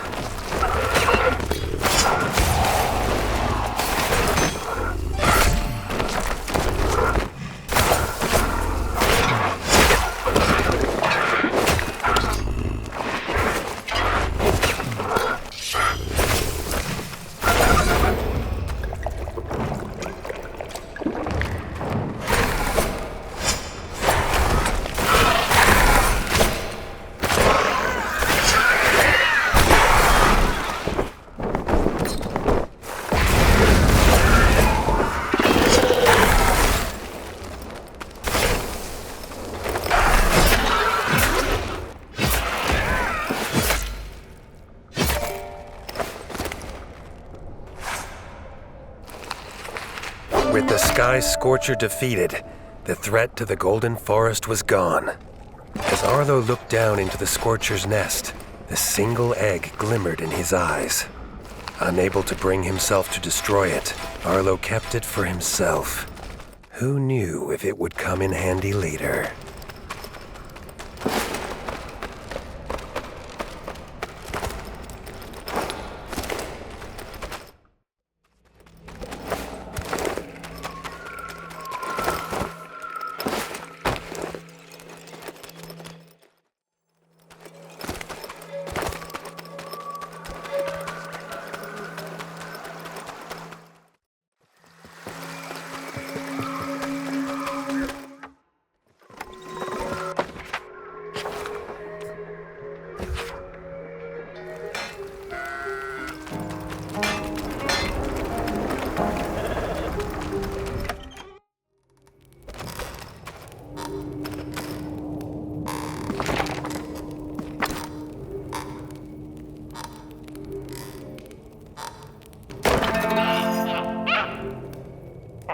The Sky Scorchers that had escaped from Mount Cauldron had made their way to the outskirts.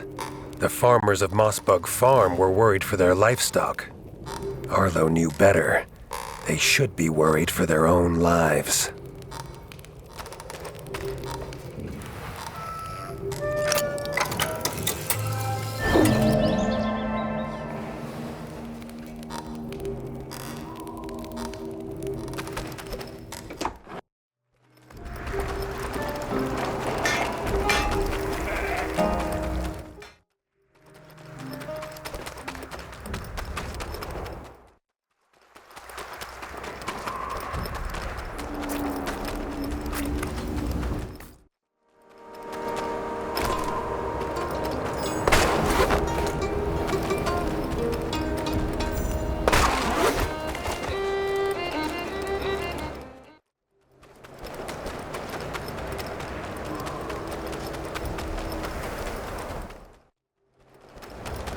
Tracking the beast revealed to Arlo that the farmers need not worry about their livestock, as for now, the Sky Scorcher had bigger prey in its sights.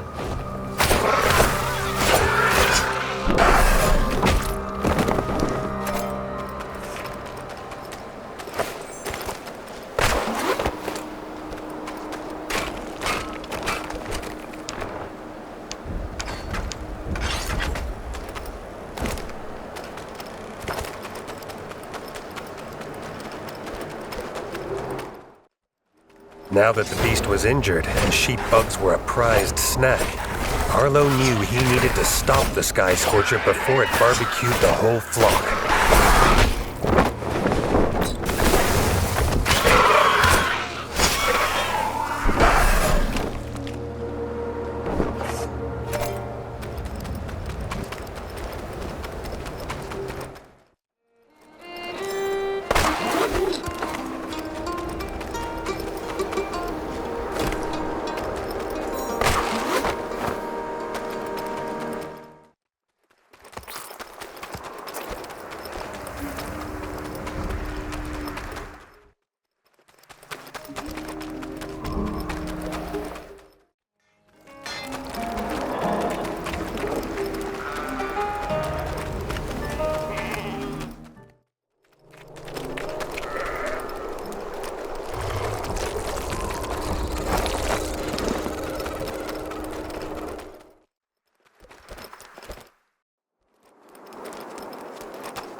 Upon tracking the beast to its nest, Arlo wondered if he had made a mistake. But he soon realized that it was this monster bird that was mistaken. The egg in that nest was no monster bird egg.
The Sky Scorcher was defeated. Its singular egg gleamed in the nest. Destroying it felt like a waste for such a rare item. Arlo wondered if he could be the first rat to discover how to hatch a Scorcher egg.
Tongue was panicked. He had seen the Sky Scorchers arrive from Mount Cauldron and knew what this meant for the safety of Bogmire Forge. He asked Arlo to hunt the beasts and rid them from the rift.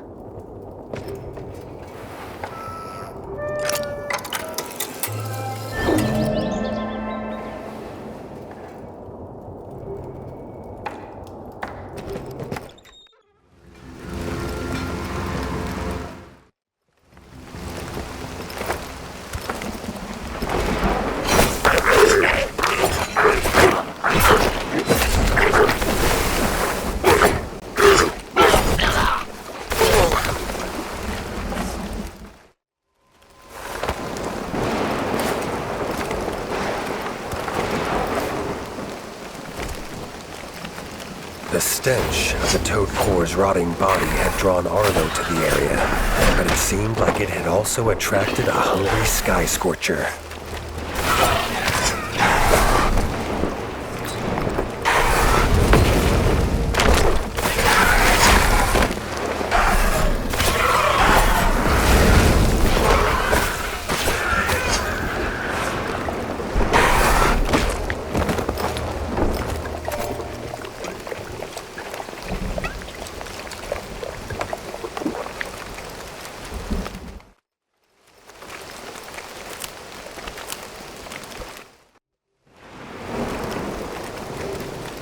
As soon as the toadcore eye hit the ground, Arlo knew he was in for a fight. Arlo wondered if it was him that was now being hunted.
Arriving at the nest, Arlo was surprised to see a toadcore, especially as they had become a favorite meal of the Scorcher.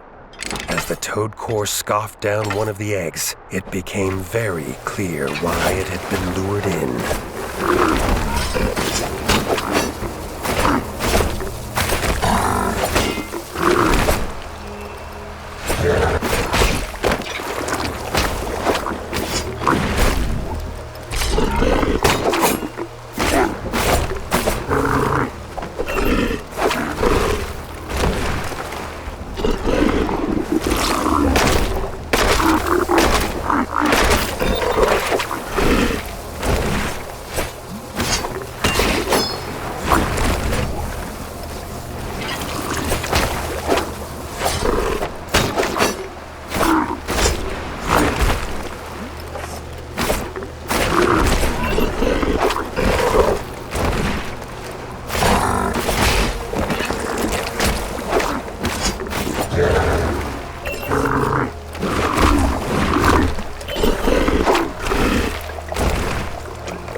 With the Sky Scorcher vanquished, Arlo toyed with the idea of destroying its last surviving egg.